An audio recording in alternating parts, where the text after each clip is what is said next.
Энэ үйлчлэлийг зохион байгуулахаар шийдсэн байгаа. Тэгээд би та бүхэнтэй адилхан энд өргөдөж оролцож байгаа. Өмнө нь он гараад энэ жилд 2016 он гараад хоёр уулзалт бас хийсэн. Тэгээд эхний уулзалт нь Игэл телевизээр явсан байгаа. Төвөглөхтэй холбоотой асуудлаа, дараачих нь асемтэй холбоотой асуудлаа Монгол ээжтэйгээр явсан. Одоогийн бидний энэ уулзалт бас энэ хавс бүтэн сайжруулалтыг телевизээр дамжих юм байна. Одоо бол бидний ярьж байгаа энэ уулзалтын үйл ажиллагааг бас Facebook, Twitter-ээр шууд амжуулж байгаа. Тэгээд Facebook, Twitter-ээр харж байхад улсууд шууд хараад байх юм боломжтой. Facebook дээр нэг mentions гэж байгаа, Twitter-дээр Periscope гэдэг. Тэр хоёроо дамжиж байгаа гэж ингэж бодсон.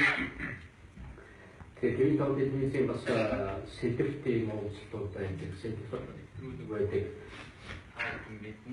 Тэгээд Монгол улсаар хөгжүүлэх гэдэг. Бас бидний уулзалтын сэдв бол энэ чиглэл рүү чиглэж байгаа. Тэгээд асуултыг бол та бүхнээс асуух сонирхох зүйлийг бол аль нэг сэдвийн дор одоо хязгаарлах ийм одоо бодлого байхгүй байгаа гэдгийг хэлхэн зөв бахаа гэж бодож байна. Ер нь өчигдөр оройноос эхлээд би одоо Facebook, Twitter дээр бичснээр Монголын хөгжлийн ойрын зорилт юу байх вэ гэсэн ийм асуултад хариулахаас энэ яриагаа хийх яасан бэ гэж ингэж бодож байгаа. Манай иргэдэд хүн бүхэнд энэ Монголын хөгжлийн ойрын зорилт юу байх вэ гэж бүгдээрээ боддог байх. Тэгэхээр надад бол тийм олон зүйлийг би нуршиж хэлэх хэрэггүй гэж бодож байгаа. Саяхан улсын их хурлаас бас нэг чухал хууль баталсан. Тэр нь Монголын бодлого хөгжлийн зорилтын тухай түүнийг хэрэгжүүлэхтэй холбогдсон хууль баталсан байгаа. Тэгэхээр миний тавьсан шаардлага бол бид нар одоо их олон ийм байдалтай хууль, цаас, хөтөлбөр баталсан. Ерөөсөө хэрэгждэг хүмүүс ч мэддэггүй. Тэгэхээр хамгийн гол нь хэмжүүртэй байх ёстой. Хэмжүүр нь одоо олон улсын стандартын хэмжүүр байх хэрэгтэй. Тэгээ олон улсын яг тэр стандарт одоо олон улсын ямар хэмжээр байдгийг тэр өсөлтөж авах шиг юм одоо хотын нийт бүтээгдэхүүний өсөлтөж гэдэг юм уу, өр зээлч гэдэг юм уу, одоо тэр боловсролын төвшинч гэдэг юм уу, энэ бүхнийг яг олон улсын хэмжүүрээр хэмжиж тэр авилгалын асуудал ч юм уу. Тэгээд энэнийг хууль болгож гаргаад тэгээд сонгуульд орох гэж байгаа намууд нь энэ хөтөлбөрийг яаж хэрэгжүүлэх асуудлыг заавал хөтөлбөртэй тусгах мэдээж нэмж асуудал тусгах ба. Тэгээд аль нэг нь олон болоод нэг бол нийлдээ засдаг байгууллаа гэхэд заавал засгийн газрын мөрийн хөтөлбөр тусдаг байг. Тэрнийг ард түмний төлөөд болсон нөгөө хурлын гишүүд олон гэсэн болоод асуудаг тэрнийг шалгадаг байя. Ингэхгүй ерөөсөө начин хэрэгжихгүй, ингэж начин хэрэгжих болов гэж ийм л одоо шаардлагыг тавьж ирсэн. Тэгээд энэ хууль бол гарсан байгаа. Нэг ийм хуультай болоод авсан. Одоо цаашаа сайжруулах юм ашиг сайжруулаад хэрэгжихгүй байгаа муу юм янзлаад ингэж явах бас болохгүй гэж бодож байна. Тэгэхээр Монголын хөгжлийн ойрын зорилт юу байх вэ? Нэгдүгээрт миний бодож байгаагаар Монгол хүнийг бид нар чадварчлуулахад анхаарах ёстой. Монголын төрийг хариуцлагатай болгоход онцгой анхаарах хэрэгтэй байгаа. Дээр нь бүтээлч хүн хамт олонд боломж олох ёстой гэж бодож байна. Ер нь ийм гурван одоо ерөнхий байдлаар үнийг бол хэлж болно. Тэгээд энэ ялангуяа сонгуулийн бас ийм өдөр эхэлж байгаа учраас ард иргэд тэр Монгол хүнийг чадварчлуулах гэдгийн цаана би боловсролын асуудлыг оруулж байгаа. Ер нь Монгол хүний чадвартай холбоотой, идэх санаачлагтай холбоотой асуудлыг оруулж байгаа. Улс төрийн эрхийн асуудал, санхүүгийн эрхийн асуудал, оролцооны асуудал. Энэ хоёр юм шаардлагууд яасан бэ гэж иргэд бол эрхээ шаардах хэрэгтэй. Бидний улс төрийн эрх гэдэг улс төрийн намаар дамжаад тэгээд нэг хэдэн нэрдэвчсэн хүмүүсээр дамжаад хязгаарлагдаад байна. Энэ улс төрийн эрхийг өргөн утгаар нь хэрэгжүүлъя гэдэг энэ чиглэлээр шаардлагаа тавьж олсон олт гэж байгаа тэрнийг баталгаажуулаад шин зүйлээр шаардаад явах зөв гэж би боддог. Орон нутгийн хөгжлийн сангаас эхлээд жишээлбэл бид нар санаачилж оруулж баталсан энэ Улаанбаатараас тэр суманд одоо ямар гэрэлтэй ямар байр засгыг шийддэг биш орон нутгатаа шийддэг бай мөнгөгүй ямар ч их тэрвээ санхүүгийн эрх шийдчихгүй гэдэг асуудлыг бид нар байна тавьж ярьдаг. Иймэрхүү ажлууд бол хийгдэж явж байгаа. Энийг бид нар цаашаа явуулах хэрэгтэй. Иргэний танхим дээр аливаа асуудлыг шийдэхэд иргэдтэйгээ зөвлөж ярилцаж тэдний оролцоог заавал авч шийддэг энэ хэлбэр рүүгээ явдаг. Одоо нэг сонсголын хуулийг мундаг хууль гарсан энэ хуулийг би одоо бүх газар амжуулаасаа гэж бодож байна. Байгаль орчны асуудал байгаа бол тэр их хөлж байгаа улсуудаас шууд асуудал, төсвийн асуудал, томилгооны асуудал бүх юм тэнд байна. Энэ үнэхээр иргэн төр хоёр хоорондоо холбогдож асуудлаа шийдэх боломжийг энэ хуулиар нээж өгсөн. Хоёр дахь миний саяхан хэлсэндээ төрийг хариуцлагатай болгохгүй. Ер нь бол нэг юм энэ дээр ойлгох хэрэгтэй. Төрийг хариуцлагатай болгоход одоо мөнгө зарахгүйгээр хийчих ажил байхгүй. Хариуцлагын тухай хууль баталгаад гаднаас мөнгө зээлэх хэрэггүй. Улс төрийн намын тухай шинэ хууль баталгаад гаднаас мөнгө зээлэх хэрэггүй. Тэгэхээр манай энэ их хурлын гишүүд яг энэ хууль баталдаг хүмүүс олонх нь энэ хуулиас ингээд зугатаад байгаа нь ойлгомжгүй. Тэгээд сонгуулийн нэг бахан хариуцлагын асуудал, шудраг ёсны асуудал одоо хулгайч зээлгээж амьдарч янз бүрийн хүмүүсээс сална гэж ярьдаг. Тэгээд эргээд сонгогдоод мартдаг. Тэгээд эргээд тэднтэйгээ бөөрөө нийлүүлээд явдаг. Энэ нэг юмар зогсоомор. Хүн амьтын ялгааг өөртөө байгаа муу зүйлээ ялгацаараа дамжуулаад гаргаж байгаа. Яг тэр муу байгаа юм шахаад гаргадаг тийм өвхтэй сүртэй тийм механизмтай хуультай болох хэрэгтэй шүү дээ. Би бол энэ дээр хатуу байр суурьтай байдаг. Энэ хуулийг одоо энэ их хурлын шуулгын эхлэнгүүт батлуулахын төлөө явна. Одоо өргөн бариад жил 4 сар болох гэж байна. Тэгэхээр өөр нэг юм байна. Ихэнх төрийн хариуцлагатай болгоё гэдгийг манай иргэд хүсэх хэрэгтэй байна. Хэрвээ иргэд шаардахгүй, манай олон нийт шаардахгүй, манай олон нийтийн мэдээллийн хэрэгслийг гартаа барьж байгаа та бүхэн шаардахгүй хийхгүй надад. Хийхгүй. Иргэдийн шаардлагаар та бүхэн шаардаад байх суух газаргүй болоод оцсон газар бүхэн хариуцлага нэгтгэх тэр хуулийг нэгтгэх байх юм бол хий. Надад чи иргэдийн уур амьсгал тэр салхийг л даа. Тийм учраас энэ шаардлага ерөөсөө энэ өмнө хэсэгт явж байгаа түнээс. Би энэ хуулийг санаачлаад өнөөгийн байж болох төвшөнд оруулсан. Яг их хурлын гишүүнийг татаж болохгүй. Ерөнхий гишүүнээс эхлээд аймгийн иргэдийн хурлын төлөөлөгч хүртэл тэр хүмүүс яаж хариуцлага тооцсон. Манайд ёс суртахууны хариуцлага гэж ярихаар ойлгож байгаа хүн байхгүй шүү. Өөр нэг оронд нэг сайд нэг жижигхэн алдаа бидний хардгаар маш жижиг алдаа гаргахад уучлалгүйгээр авсарч байгаа. Яагаад Монгол болдгоо юм бэ? Энэ асуудлыг бид нар хуулиндаа тусгаж өгч иргэдэн шаардаж хэрэгжүүлэх ёстой шүү. Улс төрийн хариуцлага. Улс төрийн хариуцлага хүлээгээд за би ер нь энэ улс төр би байх нь бол улс орон тохиролтой байна. Би ер нь энэ одоо Монголын хуулийг тэгш хэрэгжүүлэхэд би бас одоо тийм аюул учруулж байна. Би ер нь энэ хувийн их ашигтад илүү анхаарч байгаа болохоос нийтийн их ашиг анхаарахгүй гэж бодож байгаа юм бол улс төрийн хариуцлага хүлээгээд гарах тэр хаалгын зааж өгч байгаа шүү. Энэ хоёр хариуцлагаар асуудал шийдэгдэж байгаа бол заавал эрүүгийн хариуцлага гэж хойноос нь яриад байхгүйгээр асуудлыг шийдэж өгч байгаа. Олон улсын жишгч бас тийм их зүйл. Үнэхээр шаардлагатай бол дараа эрүүгийн асуудал шийдэгдэх. Тэгээ энэнийг иргэд хүсэхгүй, иргэд бичихгүй, иргэд шаардахгүй, асуухгүй. Тэгээд улс төрчний бий болгож байгаа тоос шороо тэр босгож байгаа зүйлүүдийн хойноос дагаж хашуураад ингээд гүгээд байх юм бол заавал Монголын хариуцлагатай болохгүй гэж бодож байна. Тэгэхээр ер нь Монголын хөгжлийн ойрын асуудал бол үнэхээр энэ Монголын хөрийг хариуцлагатай болгох чиг гэж бид нар онцгой анхаарах ёстой гэж байна. Хоёрт нь тэр бүтээлч хамт олон тэр бүтээлч бизнесийг дэмжиж гэдэг миний санаа байна. Би зүгээр энд нэг зүйл хэлье. Хүмүүс асууж байсан юм Монголын хөгжлийн хуулийн зорилго юу юм бэ? Энэ ардчил зах зээл гэдэг чинь юм уу гэж. Монголын хөгжлийн хуулийн зорилго ардчил зах зээл биш. Монголын хөгжлийн хуулийн зорилго бол Монгол хөнгөр хувь зээндээ эзэн болох. Яг тэр явдаг нийтлэг тэр нэг зарчим нэрнэ тэгээд нэрчсэн. Яг үүндээ бол бид нар нэг тэгээд ардчил зах зээл гэдэг юм гаднаас хуулаад байсан байхгүй. Монголчууд өөрийн эрхтэй, уламжлалтай, сонгуультай, ардчилтай, зах зээлтэй, өмчтэй, өрнөхтэй явж ирсэн.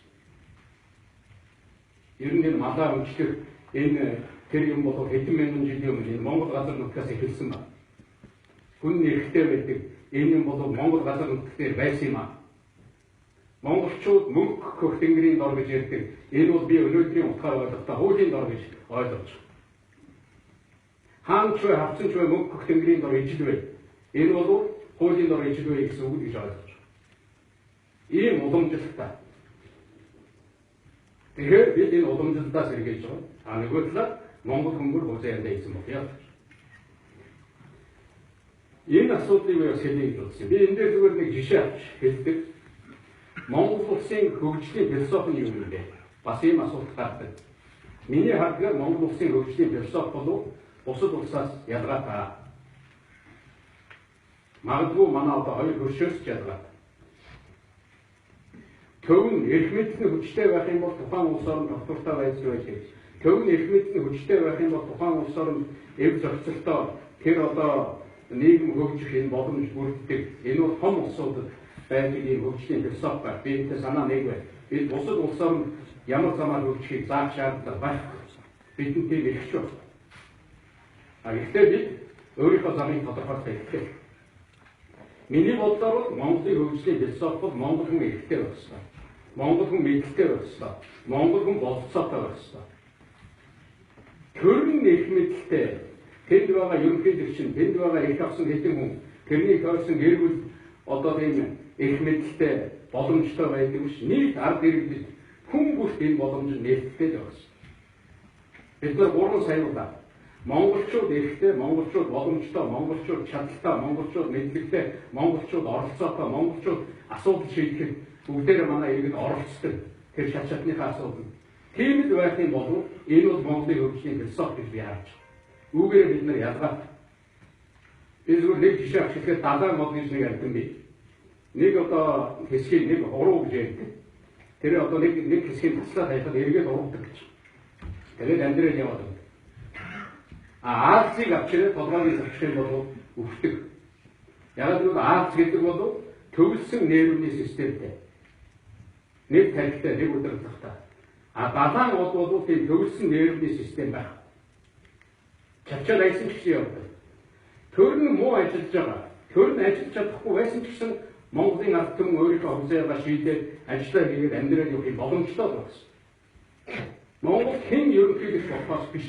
Хэн улсын хурд аль нам улс одоо олон болохоос бишээ. Монголын хөгжил хамаардаг биш. Монголын ард түмнээс хамаардаг. Монгол хүмүүсийг хүсэл зоригоос хамаардаг болсон. Ингэх юм бол Монголын хөгжил зөв явна гэж би боддог. Зарим нь асуудаг юм. Монгол одоо хөгжлийнхаа гардан зам дээр гарсан уу гэж. Гараагүй. Гарах ч юм уу үгүй ч юм уу би мэдэхгүй. Гэхдээ бид нар Монголын зам руу орсон. Үнэн. Бид нар хэцүү зам руу орсон шүү. Бид нар тийм худал хуурмаг замаар яваагүй. Бид нар бол үнэн замаар явж байгаа. Хүний явдаг замаар явж байгаа. Энэ таны хүсчээсэн ардчил мөн үү гэж ам асуудаг. Мөн гэж би хэлдэг. Мөн. Монголчууд эрхтэй байдаг. Өнөөдөр Монгол хүн түүхэндээ байгаагүйгээрээ эрхтэй байна. Өнөөдөр Монгол хүн түүхэндээ байгаагүйгээрээ хийж үтэх боломжтой байна. Өнөөдөр Монгол хүн түүхэндээ байгаагүйгээрээ төр засгаа шүүмжлэх боломжтой байна. Дургуутстай илэрхийлэх боломжтой байна. Энийг бий болгоё гэсэн. Ардчлалын мөн чанар гэдэг бол хүний хүссэн бүхний бүтээгдэхүүн биш ээ. Хүний дур хүслийг, хүн бүрийн дур хүслийг хангах биш. Харин хүн бүрийн дургүй байх эрхийг хамгаалахад оршдог шүү дээ. Таны намайг шүүмжлэх эрхийг хамгаалахад оршиж байгаа. Та хөвсөйгөө шийдэж явах ёстой. Ингэж энэ ардчлалын утга учирыг бид нар ойлгох ёстой. Одоо болохын 25 жил, 26 7 жил бид нар хөдөлж явж бүгдээрээ суралцж байгаа. Энэ зүйлүүдийг бас би энд хэлье гэж ингэж бодсон. Тэгээд эндээс одоо манай нийгмийн ийм хэрэгтэй залуучууд, ийм хэрэгтэй хүмүүс нэгэн тийм цугласан учраас нэг талаас одоо ярих биш бүгдээрээ харилцан ярилцаад ингэж явах нь зөв байх гэж бодож байгаа. Өчигдөрөөс ирсэн асуулт энд байгаа. Нэг юм хэлээ, та бүхний асуултыг хэн нэгэн сэжүүр байгуу, хэн нэгэн харж одоо энэ болдог асуулт болохгүй асуулт гээгүй. Ямар ч юм асуумаар байна, асууж болно. Одоо манайх ч нөгөө жиргээс нөгөө 140 тэмдэглэлээр бичдэг болсон. Түүндээ багтагаад асуу энэ дэлгэцээр гарч байгаа. Тэгээд цаашаа энэ одоо явж байгаа телевиз дээр, фэйсбүүк энэ бүх юмдаар гарч байгаа. Мэдээж энэ асуулт бол усны урсгал шиг явж байгаа учраас би одоо тэр бүхнийг барьж аваад ингээд зогсоогоо асууж чадахгүй байна. Зарим одоо жиргээс хүссэн байна дээ. Энэ микрофоноор зааднаас асуумаар байна. Ийм боломжийг ч олгоно. Хамгийн гол нь ганцхан юмгүй. Энд одоо хөтлөгчгээд зогсож байгаа сэтгүүл чадвар. Надад туслаа та бидний олгож байгаа юм аа. ерөнхийлөгч ингээд та бүдэнд байж. Тийм учраас асуух хүн нэрээ хэллээ маш товчхон асуултал асуу. Бодлоо нуршаад авах хэрэггүй, сандаа нуршаад авах хэрэггүй. Энэний дараас бид нар уулзаад ярилцээд энд одоо хэдэн хором та бүхэнтэй ингээд хамт байна. Энэ боломжийг гаргал. Тийм учраас бүр санаа зов. Яг юу гэж асуух гэсэн тэрнийгээ багтаагаад хамгийн сүүлд нь асуултын тэмдэглэлээр төгсөж явах хэрэгтэй. Тийм юм байгаа бол асуу. Одоо ингээд ирсэн байгаа асуултууд байгаа бол ингээд хэлж болж байна гэдгийг хэлье гэж бодож байна.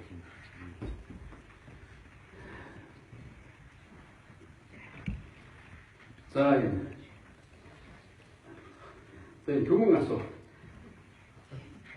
Эхнээс нь хараад байхад та хуулийн шинжилгээтэй тэмцэж байна. Намынхан ч хэмжихгүй та ганцаардаггүй. Тийм юм байхгүй. Энэ одоо ингэж хэлээд байх ерөөсөө юм байхгүй. Би бол намаас төлөвлөсөн. Би бол энэ ард түмний эхийг төлөөлж байгаа энэ ард түмний сонгогдсон хүн. Би өөрийгөө ингэж хэлдэг. Би бол ерөнхийлөгч гэдэг мандаттай Монгол улсын нэг л иргэн. Үнэхээр ажлаа ойлгуул бусдаа ярьж би хийхин төлөө явна. Бүх нам бүх улсуудтай хамтарч ажиллахын төлөө явна. Эндээр нэг тийм одоо ганцаардаа байгаа юм зүйл байхгүй гэдгийг хэлсэн зүйл байхаа гэж бодож байна. За энэ одоо ингээд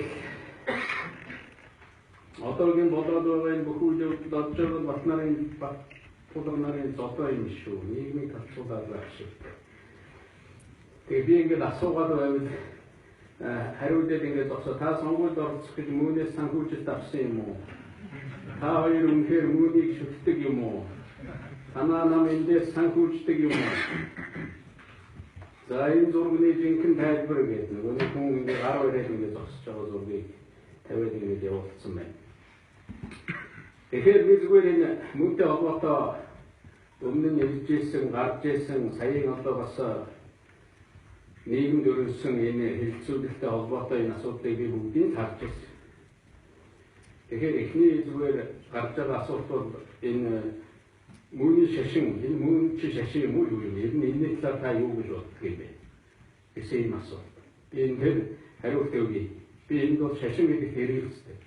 Би энэнийг бол культ гэж ойлгодог. Культ гэдэг бол ерөнхийдөө та бүхэн мэдж байгаа. Өөрийгөө шүтлүүлэх гаж үзэгдэл шүү дээ. Би бол ингэж харж байгаа. Би өөрийгөө шүтлүүлэх гаж үзэгдэл дургу.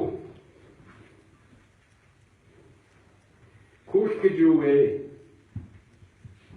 Тэгэхээр ер нь энд өөрийгөө шүтлүүлэх үзэгдэл нэг юм гурван одоо гол юм байна гэж би харж байна.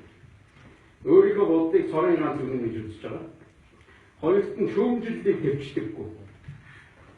Үнэн төрхөн илчлэгдэхээс байн гайж явдаг. Гуравт нь бусдыг урагдах, тархиугаах технологиг бид нар гаргуулж хэрэглэдэг. Би бол ингэж боддог. Та яаж яваад энэ мөнтэй холбогдсон юм бэ? Түрүүн энд асуулт байсан. Та одоо мөний дагдаг гэж. Надад өөрөөр хэлчихсэн. Олон улсын хурд. Тэр хурдын нэр бол тухайн цаг үед тухайн үед олон улсын хэмжээнд болгоомж байгаа маш чухал асуудлыг л одоо хөндөсөн байдаг. Олон улсын эмх тайван зэвсэгт мөргөлдөөн одоо сүмийн зэвсгээс хязгаарлах одоо шудраг ёсыг тогтоох гэх юм.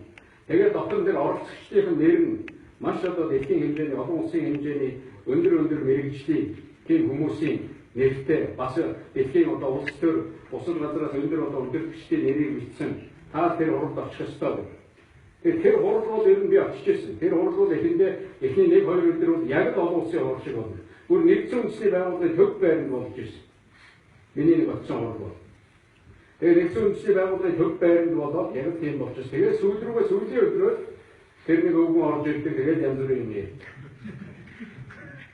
Тэр нь бол ерөөсөө тэгж хүн татаад хүн урагтаад байх тийм зүйл байхгүй.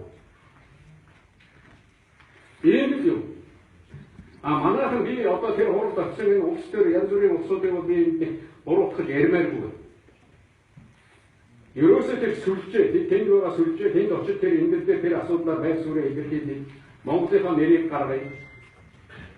Гэсэн ийм л зорилготой очиж ирсэн байна. Түүнээс ч нэг тийм шалтгаан эргээд тийшээ давхиж очиод байсан юм бол байхгүй байсан байна.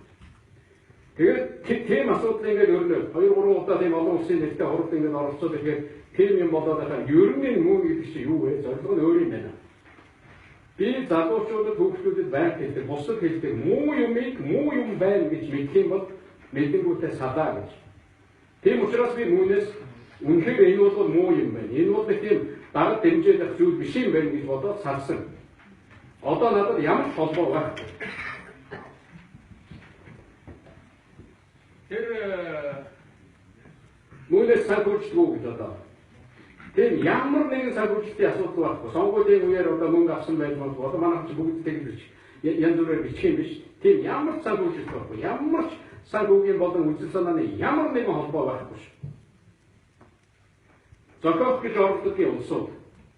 Тэгээд мөнгөтэй холбоотой бас их хүмүүсийн хэлж байгаа бас мэдээлэлтэй байгаа улсууд таа бүхэн хэлтэлгүй бүгдээрээ мэдээлэлтэй байгаа шүү. Мөн гэдэг хүн өгсөн. Түүний авгаа хүүхдүүд нь хоорондоо одоо хэрэгтэй зоддоо 2-3 тал болоод энэ сайн гэр муу гэдэг ингээд гөөн хэрүүл болоод түүний дараагч нь хэрүүл болоод явж. Энэ хэрүүл Монголд орж ирж энэс бол зүгээр миний нэг бодож байгаа юм бол болгоомжлох юм бол монголчууд бид нар энэс бол хоорондоо харах хэрэггүй. Энэс бол бид нар нэг нэгээ ялгуулах хэрэггүй. А би залуучуудаа хэлмээр байна. Бид нар одоо мөний тухай тэр хийсэн нэвтрүүлгийг үзсэн. Тэн дээр нэг залуу хэлж байгаа. Яг тэр залуутай бүр санд нэг байна. Айх хэрэггүй. Муу юм гэж бодож байгаа бол хат. Муу юм гэж бодож байгаа бол хот. Муу юм гэж бодож байгаа бол бушуухан сэтгэлээс авчая. Монгол улс иргэний хамгаална. Шаардлагатай бол Монгол улс хуулийг хамгаална. Бүү байна. Би өөр тэгж ураад. Муу юм гэж бодож байгаа тэндээс сад гар. Асуудал байхгүй. Бид иргэний хамгаална шүү. Бид иргэний талд зогсно. Монгол хүний талд зогсно. Мууны шүтдэггүй гэдэг ингээд дайраад байгаа. Монголчууд өөрийн шүтээдтэй шүү. Монголчуудыг тэр дормжиж болохгүй. Тэгж ярьдаг болсон. Бид чинь өөрийн их түүхтэй, бид чинь өөрийн эмчтэй, бид чинь өөрийн ээж аавтай. Би өөрийн шүтээдтэй, би өөрийн их оронтой, би өөрийн ард түмэнтэй. Би шүтдэг зүйлтэй хөө. Зарим нь асуудгийн өчтөрний хүн асуусан байсан. Та одоо Италийн харьяатай гаруурж ирсэн мусульман болсон уу? Орогийн баатаа гаруурсан яасан католик болсон уу? Мөнтэй гаруурыг мөн болох юм уу? Сая тэр энэ зургийг хараад энэнийг тайлбарлаж өгөөч гэж. Би ерөнхийдөө байхдаа мөнтэй уулзаагүй шүү. Монгол төрийн тэргүүн болоод би уулзаагүй. Би өмнө нь уулзсан. Өмнө нэг Монголд ирээд тэгээд тэнд нөгөө одоо цуглаан өрөвддөг тэр бүхэл хүмүүсэнд ирээд та нэг уулзаж өгөөч. Та нэг уулзахгүй бол ерөөсөө энэ зорилгоор дийж байгаа юм байна.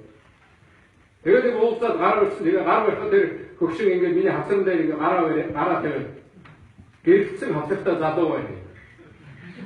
Тэгээд миний дургу хурж ирсэн. Би нэг тийм ингээд дуртаа ингээд тэгээд зогсож ирсэн хөөтэй ядралуулаад бэлжигээ зогсож ирсэн. Би нэг видеоны тасархаа нэг зураг байж байгаа хэнийг ч юу ч хийж болно ш. Одоо энэ чи 90 он биш ээ. Одоо энэ 25 жилийн өмнөх биш байхгүй юу? Та нар бүгдээрээ давхраатай барьсан зураг аваад сууж шít. Тэгэхээр энэнийг эвлүүлээд юу ч хийж болно гэсэн. Нөгөө видеого эвлүүлээд юу ч хийж болно гэсэн.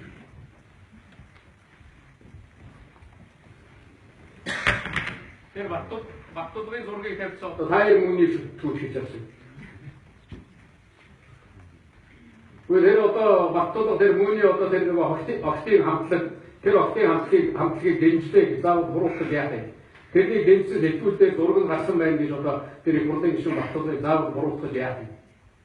Тэр төлөөлөлтөд уулзаж гар барилаа гэж заавал буруутгах яах вэ? Би энэ дээр харин нэг дүгнэлт хийж энэ бол харин Монголын нийгэм эрүүл байгаагаа харуулж. Ер нь манай нийгэм бол эрүүлж тийшээ явж байгааг харуулж. Бас энэ асуудал хөндлөлтөд тавьж байна. Сайн муу олон талаас нь ярилцж байна. Зөв, маш зөв.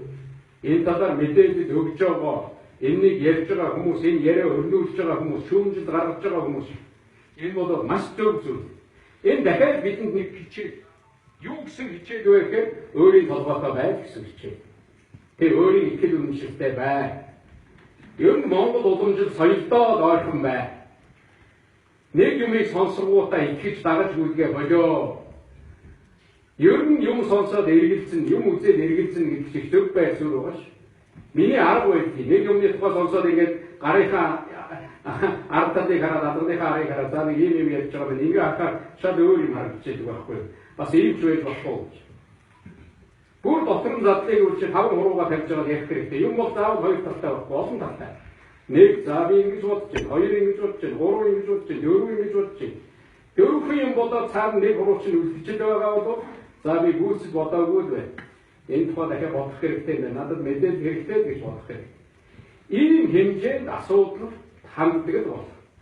Түмэн янзын мэдээлэл орж ирнэ. Тэрнийг дагаж сахилаад шуураад авах хэрэггүй. Тэрнийг дагаж бие бинийгээ утаагаад авах хэрэггүй. Яг өнөөдрийн миний нэг зовлон болоод Монгол улсын ерөнхийлөгч шиг юм албан тушаалтаа байгаад ингээд гэрэл харагдаад байдаг зовлон байна. Гэрээ юм байсан бол ингэхгүй байсан байна. Тэгэхээр би нэг юм боддог. Монгол улсын ерөнхийлөгчийг гутаах нь Монгол улсад ямар ашигтай юм бэ? Элбэг дорчиг гутааж байгаа бол өөр шүү. Монгол улсын ерөнхийлөгчийг доромжлох нь Монгол улсад ямар ашигтай?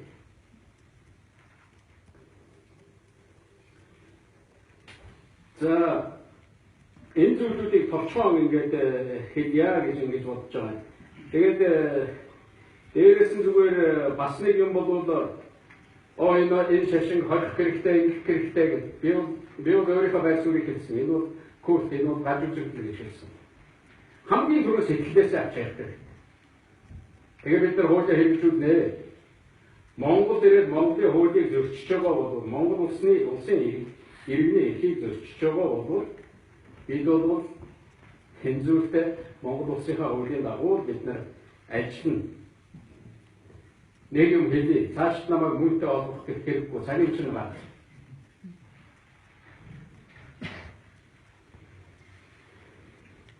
За өөр шинээр ямар асуудал байна? За зарим нэг асуудлуудыг ингээд хөвгөлтэй мэгтэй хүний гадуур байсан болохгүй юм уу? За нэг хэсэг уншаад. Улсын их хурлын дарга их хурл саяхан телевизээр таныг бол ерөнхий сайдын шүүх цагтаа болохоор томилохыг би юу ч мэдэхгүй гэж хэллээ. Энэ бүх зүйлийн ард таныг байдаг гэж хэлж байх шиг байна. Мөн тайлбарлав. За энэ чинь да хөлөвтэй. Ер нь манай өвгдөөс нэг юм цэвэрлдэг байсан да. Ярьжсэн та нар сонссон байж магадгүй. Эхийн цагаан сүрний ард хор хулгай хоёрыг нуулахгүй гэж.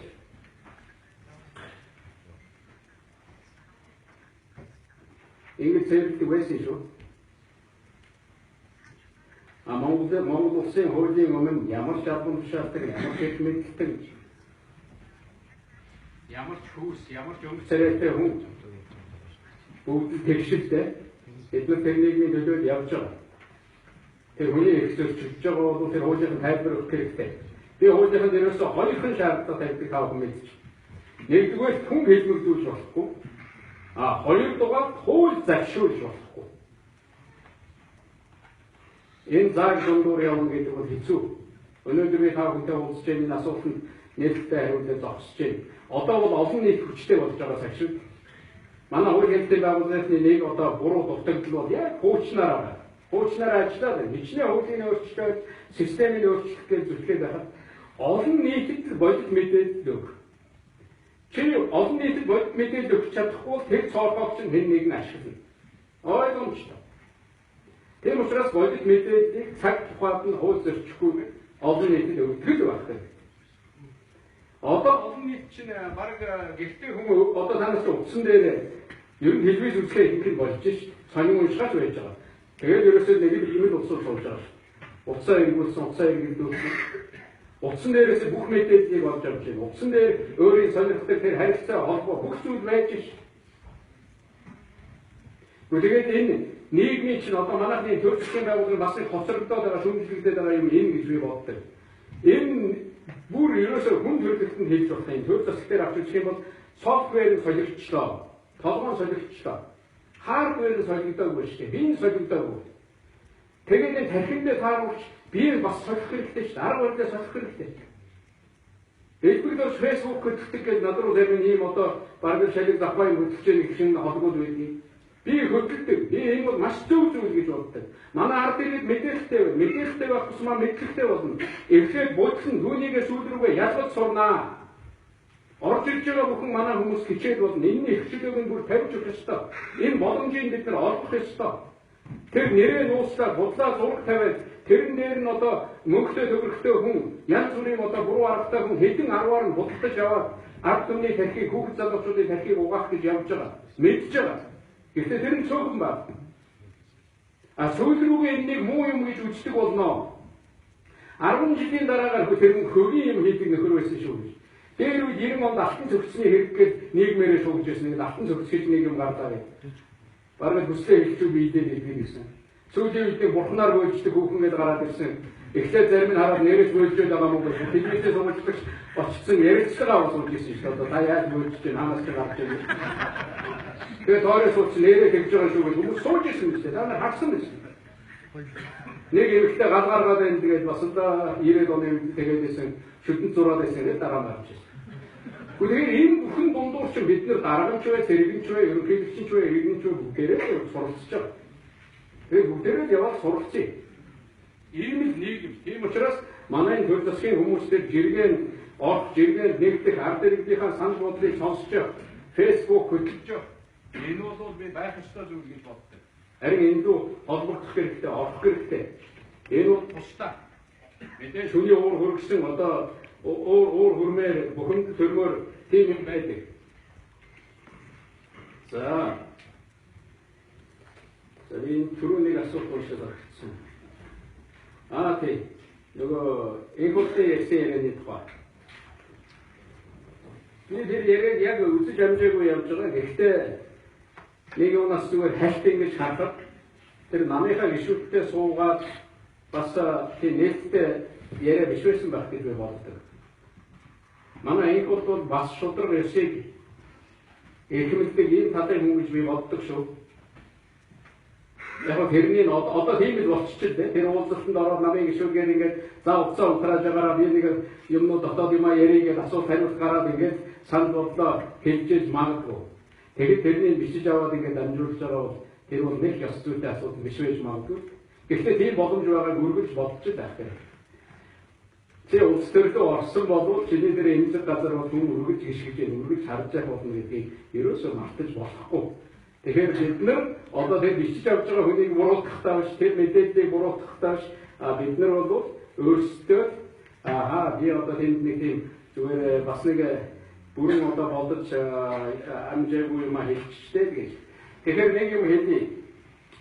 Шүүгчийг одоо манай хүмүүсийн элбэгдэр шүүгчийг томь. Ерөнхийдөө шүүгчийг томь. Тэгээд хүн шийдэх гэдэг элбэгдэр шийдэх юм гэж. Энэ одоо 90 оноос өмнө байсан зүйл. За 90 хэдэн оноос хойшоо явж байгаа зүйл. Тэгээд одоо шинэ хууль гараад шүүхийн ерөнхий зөвлөлд тусдаа болоод шүүгчд нь мэргэжлийн ажлыг хийдэг болоод тэгээд шүүхийн ерөнхий зөвлөлд нь шүүгчдийг шалгуулж авчирдаг шүү. Түүнийг алдаржуулж зарилга гаргах эрхэмж надад байна. Би энэнийг ойлгохдоо ерөнхийдөө тэр ерөнхий зөвлөлд тусдаа гараад мэргэжлийн байгууллагын шүүгээ хянаад авчирд надад алдаржуулж байгаа. Харин шүүхэд нөлөөлж гэж намайг ингэж байгаа юм бишээ. Шүүхийн бие даасан байдлыг хангахад ерөнхийдөө та үүрэгтэй шүү гэж хэлж байгаа гэж би ойлгодог. Манай зарим хүмүүс ойлгохдоо өөрөө орцож байгаа бол энэ бол миний нөлөөлөх сувг гэж боддог. Энэ бол буруу гэж боддог. Тэр ерөнхий прокурор авилгатай тэнцэх газрын удирдлага гэдэг ерөнхий прокурорыг ерөнхийдөө улсын хурлд санал болгодог. Яг хуулийн дээр бичсэн. Тэрнийг улсын хурлын гишүүд бүгдээрээ хэлцээд баахан асуултаа асууж байгаа сан тураа шийддэг шүү дээ. Хэрвээ дургу муу ерөнхий прокурор тэнцэхгүй хүн байгаа бол шууд тэгээд одонхороо өгүүгээд буцаад тийм хэрэгтэй. Түүнээс ганцхан энэ цугаа томилж байгаа юм биш. Тэгж ерөнхийлөгчөөр дамжуулаад өмнөөс хуулийн шаардлага тавиад их хурлаар батлуулж байгаа тэр хүний одоо тэр хуулийн хэлтийн байгууллагад ажиллаа хийх тэр бие даасан байдлыг хангах механизмыг манай үндсэн хуулийг одоо хийж исэн, үндсэн хуулийг баталж исэн хүмүүс тэгж харж яа гэж би ойлгож байна. Түүнээс биш ерөнхий прокурорын контролд оролцдог тийм учраас энэ нөлөөлөх ёстой гэж би ойлгодог. Энэнийг бол энэ талаас нь ойлгох юм бол би зөв болох байгаа гэж бодож байна. За, Justin Hafler оршиж мушааруудын өмнө сахин гээсгэн тань хэр ашигтай юм бэ? Нүүбд очих хэлээ гэж. Нүүний тухай яхаа мартаа юм хэлэх чаа гэж. За, би өмнөдөө танаа тэгээд яриаггүй юм байвал сануулна. За, Justin Hafler. Энэ дээр нэг хоёр юм хэлээ. За, нэгдүгээрт нь энэ тэн чиглэлсэн хоёр хүн бол тухайн аж ахуйн нэгжийг төлөөлдөг, удирддаг хүмүүс байгаа юм. Зүгээр тэнд хөлсөөр ажилладаг болсон. Хоёр дахь нь энэ бол татварын асуудал. Татварын зөрчлийн асуудал. Гурав дахь нь Монголын шоронд ордоо. Одоо энэ гадныхан ерөөсөө тэгж боддог. Монголын шорон гэдэг бол юу вэ? Энэ аимшигтай юм байгаа гэж ойлгож. Тэгээ Монголд очиж хөрөнгө оруулалт хийгээд ажиллах гээд ингээд байж байгаа шорондоо хийгээд ирэх юм байна. Монголын нэр хүнд тэр хөрөнгө оруулагч энэ дунд тэр одоо хүмүүсийн дунд ямар аимшигтайгаар хурдан одоо сансрын хурдаар доошилж ирсэн гэж бодож байна. Ямар аимшигтай энэ нөлөө үзүүлж ирсэн гэж бодож байна. Надад энэ шийдвэрийг гаргахад хэцүү байсан. Би зүгээр бусад хүн шиг. Би бол Монголын төлөө хад байхаас босхгүй. Би бусад хүн шиг нэрээ бодоод тэр гадаад ясны шийдэх шүүх хоёр тэр шорондоо байдаг гэж зогсож байсан бол та нар эндээс боссон манай ерөнхийдөө шийдэх орох гэж магтахгүйсэн. А би Монголын нэрийг бодоод өдөр тутам унж байгаа. Зүгээр аж ахуйн маргаан гэх татварын маргаанаас болоод Монголын шүүхийн шийдвэр гаргаж мөн хорж байна. Би Монголын нэрийг бодож өөрийнхөө нэрийг та нарын энэ хэлцүүлэн хайж энэ шийдвэрийг гаргасан. Гаргахтаа нэг юм тэр дотор байгаа ш. Тэр төлөх ёстой мөнгө үлдсэн. Шүүхийн төлөвийн шийдвэр гаргасан.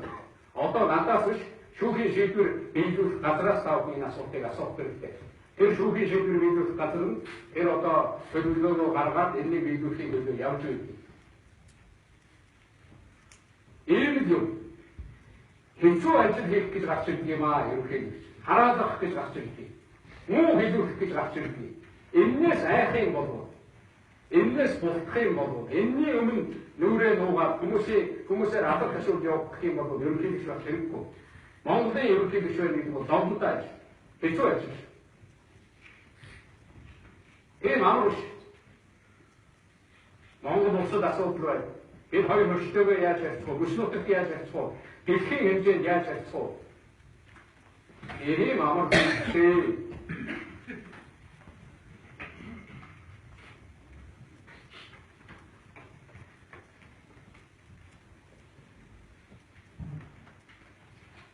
За одоо түрүүчийн асуултууд нь давтагдж байна.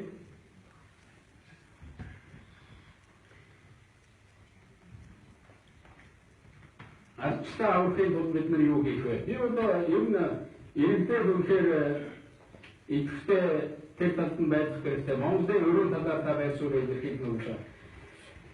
За энд өөрийн асуудлаар би товчхон юм хэлье гэж бодож байна. Энд дээр өмнө нь бол 90 оны хуучин тогтолцооны үед бидний авчирсан өөр бол байнга улсын нэрээр бичигдэж явдаг. Тэр улсаар засгийн газар нэггүй хэлбэл үнэхээр одоо ард иргэдтэй ард иргэдийн төлөх ийм л өөр байсан. Тэгээ сая явсаар байгаа тэр өөрийн хамгийн сүүлчийн одоо хэсэг гэж үздэг тэр зүйл бол шийдэгдээ. Тэгээд зарим нэг ерөнхийдөө Монгол улсын засгийн газрыг төлөөлөөд за хуучин өрийн асуудал зөвлөлт холбоот улсын өмнө бүгд найрамд Монгол ард улсын гэж ярьдаг байсан энэ өр зүйн асуудал бүрэн дуслаа гэж хэлсэн. Би энэ дээр нэг байсан байх. Яг үнэхээр энд Оросын ард түмэнд Оросын холбооны улсын удирдлагууд нь бид талархал илэрхийлэх ёстой гэж байна. Энэ асуудлыг Монголын ямар нэгэн улс төр хэн нэгэн өөрийн гавьяа гэж авч хүмээргүй. Өөртөө байсан тал нь өөрөө ингэж шийдлээ дуусглаа гэж байгаа бол аврагтай байсан тал нь гэж хэлж байгаа бол бид нар тэр улсад талархах ёстой. Хэцүү цаг бидэнтэй өгөл чамд байсан. Хойдгош хоолдол талархах ёстой. Түүнээс өөрийнхөө нэрнээр энийг одоо авч миний үгний гэлээ гэж ингэж ярьж ингэж одоо хурцуулан концерт болгож явах шаардлагагүй. За мэдээж та бүхэн шинэ үеийн асуудлаас асуусан гэж байна. Энэ өөрийн үгцийг авч үзэх юм бол ойролцоогоор нэг 70% манай аж ахуй нэгжүүдийн одоо авсан зээл босгосон боон байдаг. Эвгээр хэлбэл өөрийн бүтцийн талаас нь авч үзэх юм бол яг улсын өөрөө одоо үүрээд засгийн газраас төсвөөс өөрийн хэмжээ нь бол жилээс жилд бол багасч байгаа. Энийг бас нэгдээр ойлгох хэрэгтэй. Хоёрдугаар нь Монголд өнөөдөр банкны зээл одоо маш өндөр байна. Засгийн газар боон гаргаад ингээд Монголын зах зээл дээрээс мөнгө татхаар нөгөө аж ахуй нэгж рүү очих гэж байгаа мөнгө нь засгийн газар руу яваад тэгээд энэ Монголын аж ахуй нэгж мөнгөөр дутагдж байна, ачигдж байна. Өнөөдөр бүх аж ахуй нэгж бүх иргэд үнэхээр мөнгөөр дутагдсан, ачигдсан ийм л байдалтай байна. Монголд өнөөдөр 18% хүртээ байгаа бол гадна талаас бид нар 2% хүртээ, 5% хүртээ босгож чадж байгаа түүнийг оруулж ирээд зарцуулах нь бол буруу зүйл биш. Гэхдээ нэг юм хэлье. Зарцуул хамгийн гол зарцуулалтандаа байгаа. Би бол манай иргэд тэрнийг шүүмжилдэг гэж бодож байгаа. Энэ чинь иргэд төлөвлөх юм уу? Энэнийг энэ засгийн газар хариуцах юм уу? Энэ засаг байж байгаа дараагийн засгийн нэр нь одоо бидэн дээр үлдээд байх шүү дээ гэдэг. Энэ бол шударга шүүмжил. Миний эхнээсээ байсан байр суурь бол гаднаас олж ирж байгаа $1 дээр бид нар хажууд нь $7 босгох хэрэгтэй, мөнгө босгох хэрэгтэй гэдэг ийм байр суурьтай. За энэ хатуулж гэсэн байгаа гаднаас ирж байгаа $1 дээр $3 босгоё гэж ингэж явдаг болсон. Яг үндэ бол 100 сая төгрөгийн одоо үнэтэй юм хийх гэж байгаа хүн нөгөө талд нь $30 сая бол засгийн газар чамайг хэмжих бэлэн байна. Энэ дэмжих бэлэн байна гэсэн энэ шийдвэрийг энэ бичгийг чи аваад яв. Чи $70 сая харин гаднаас босгоод чаддгийг бол. Тэгэх юм бол энэ 30 сая чинь чамд очино. Эгэ чи гадаагаас төлнө 30-аас засах тусаад төлнө. Ийм их үедээр явах юм бол зөв байна. А дээрээс нь үнэхээр 0.1 хэдэн хувийн хүртээ 40 жилийн хугацаатай гэж үздэг иймэрхүү одоо боломжтой хөнгөлөлтөө зээлүүд байдаг. Ийм зээл авч зөв зүйлдээ зарцуулах хэрэгтэй. Тэгэхээр зарцуулалтын асуудал байна. Миний хэлдэг бол тодорхой салбаруудаа гаргач, үйлдвэрлэлд бүр тодорхой бизнесийг заа. Тэгээд засгийн газар юм уу нэг албан тушаалтын шалгаруулах хэрэггүй. Олон улсын банкн дээр очиод өөрийнхөө одоо тэр техник эдийн засгийн үзүүлэлт тэр авах хэмжээнд очсон тийм төслийг шалгаруулъя. Дээр нь дахиад үнэхээр Монгол бүтээгээд тэгээ Монголоо хийгээд гадагшаа одоо экспорт нь гарах гэж байгаа төрүүлж дэмжиж гэдэг юм уу. Ийм бодлого бол Монгол хэрэгтэй байгаа. Үнэн. Энэнийг бид нар бол тэр хэрэгжүүлж чадахгүй байгаа. Үнэн. Энэ асуудлыг их хурд ярилцаа хууль болгоод засгийн газартаа шаардлага болгож тавьж яваач гэж би үргэлжлүүлж байгаа. Үнэн. Энэ үгүй.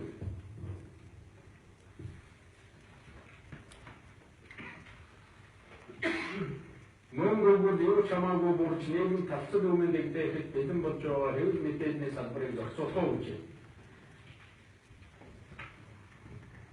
Ер нь бол би төрийн зохицуулах ялангуяа хэвлэл мэдээллийн салбар хүний эрхчлөлийн асуудал руу энэ төрийн оролцоо энэ баг байх хэрэгтэй.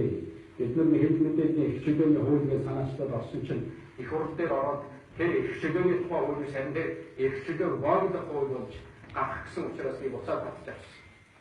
Хэмжээний эрхчлөөтэй байг, хүмүүсийн эрхчлөөтэй ярьдаг байг.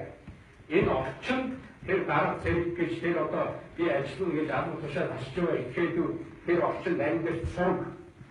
Магадгүй тэр дараачийн үе арай дээр байдаг шийдэж магадгүй. Тийм учраас би эрхчлөөнийхэн дадлж зогсно. Түүнээс тэрнийг зогсуулах байна. Ер нь эрхчлөөний нэг сайхан тал бол алдаа хийх боломж байдаг шүү дээ. Алдаа хийсэн бол тэрнээсээ сураад цаашаа явна гэсэн. Тэр нь эргээд одоо хөгжил дэвшил рүү гიშгэх тийм ишгүүр болж байгаа юм.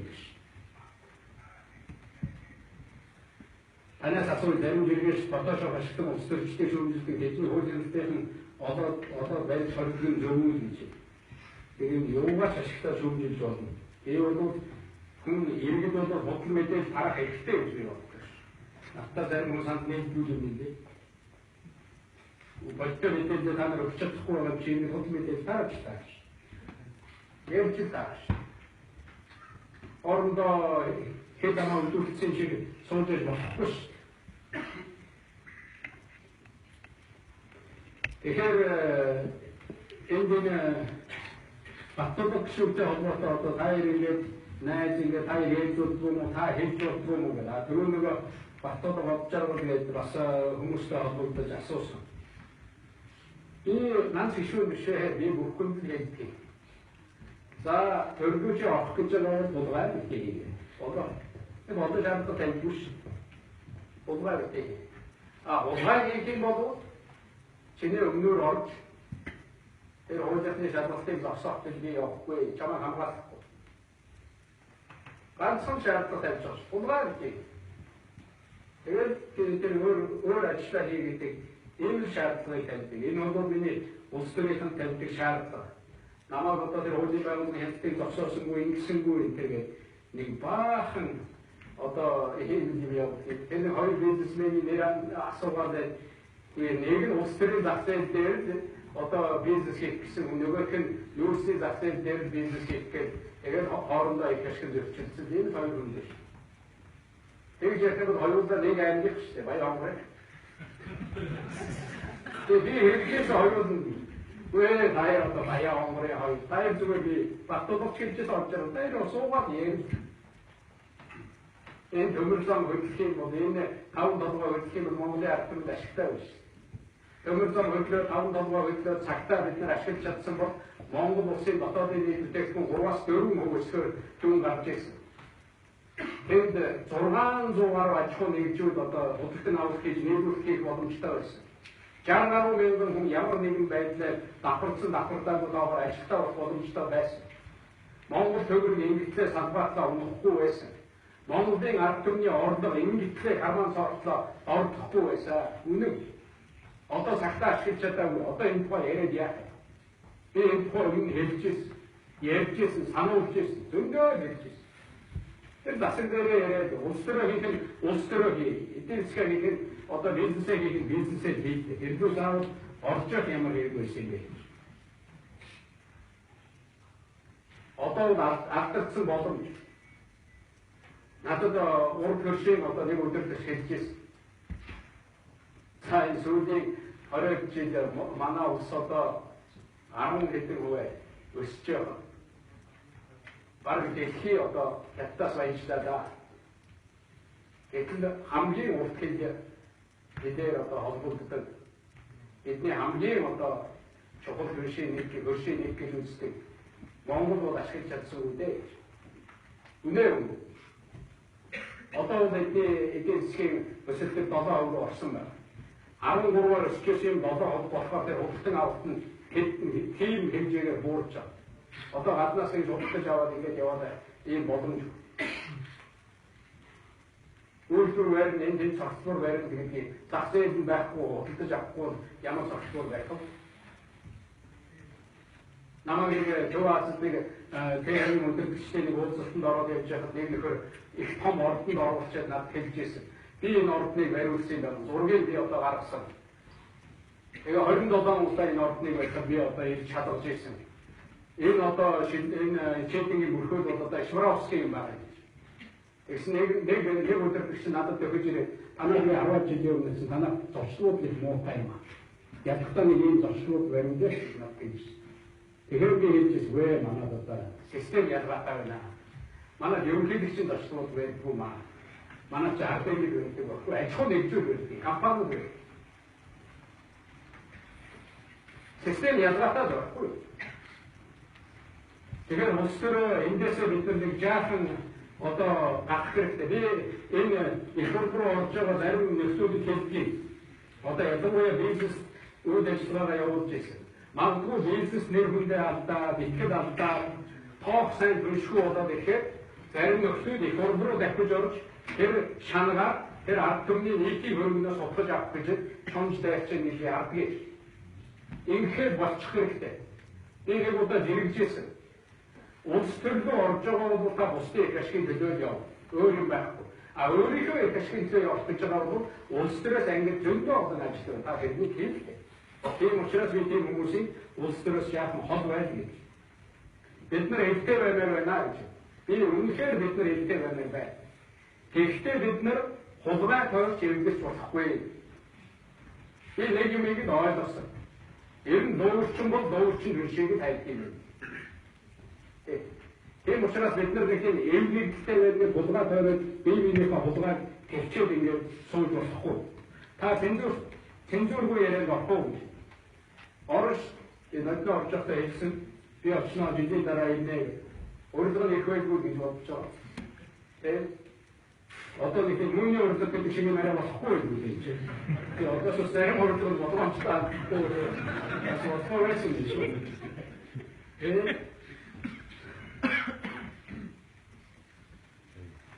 Баттууд та яг юу гэж хэлдэг юм бэ? Ягаад таван толгой зогсоод байгаа юм бэ? Өдөр энэ сэдвэр зөндөө ярьжсэн. Чи яагаад ингэж хэлдэг? Яг чиний их өмчлөө одоо ингэ дөрвөлдөн махаар ингэ гаднаас ингэ өөр усууд ороод ирнэ ингэ болохгүй ингэ үнээр Монголд одоо ийм аюултай гэж бодож. Наад хэлсэн би таван толгой авъя. Чи авчих юм бол ав. Хамгийн гол нь таван толгой дээр ажиллая гэж байгаа хөрөнгө оруулагч нь орж ирээд өөр одоо Монголд орж ирээд энэ одоо компани бий сонгож ирнэ гэж. Тэр таван толгой миний ч юм биш. Монголын ард түмний засгийн газар шийдэж байгаа. Шийдэхдээ тодорхой шалгуурууд тавьж байгаа шүү. Энэ салбарт ийм одоо бизнес эрхлэлтэй энэ салбарын ийм мэрэгжилтэй ийм дэвлэгчс ийм ингээд тэрэнд тийм олон компани таардгүй олон хүн хүссэн бүхэн таардгүй байхгүй. Тэгээд гаднаас орж ирж байгаа үнхээр ихтэй найдвартай хүн шиг гаднаас ганц нэг хүн онлоо гэхэд тэрний ихтэй найдвартай хүн шиг одоо сонгохгүй л байна. Тэгээ яах юм бэ? Ерөөсөө асуудал юм. Тэгээд энэнийг бол өөр юмар бүрхээд нэг тийм мундаг одоо юм болгоод ингээд яваад асуудал би хэрэггүй байна гэж бодож.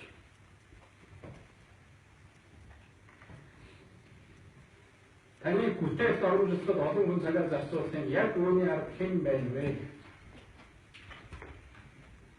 Тэр бодлого намайг бүтгэх, гутаах, горомжлох үйл ажиллагаанд цаг зав зарцуулдаг олон хүн байхгүй. Ер нь энэ хөрөнгөө зардаг, ийм сүлжээний бодлого түүнийг санхүүжүүлдэг ийм бүтцтэй ер нь нэг л болох гэдэг байна.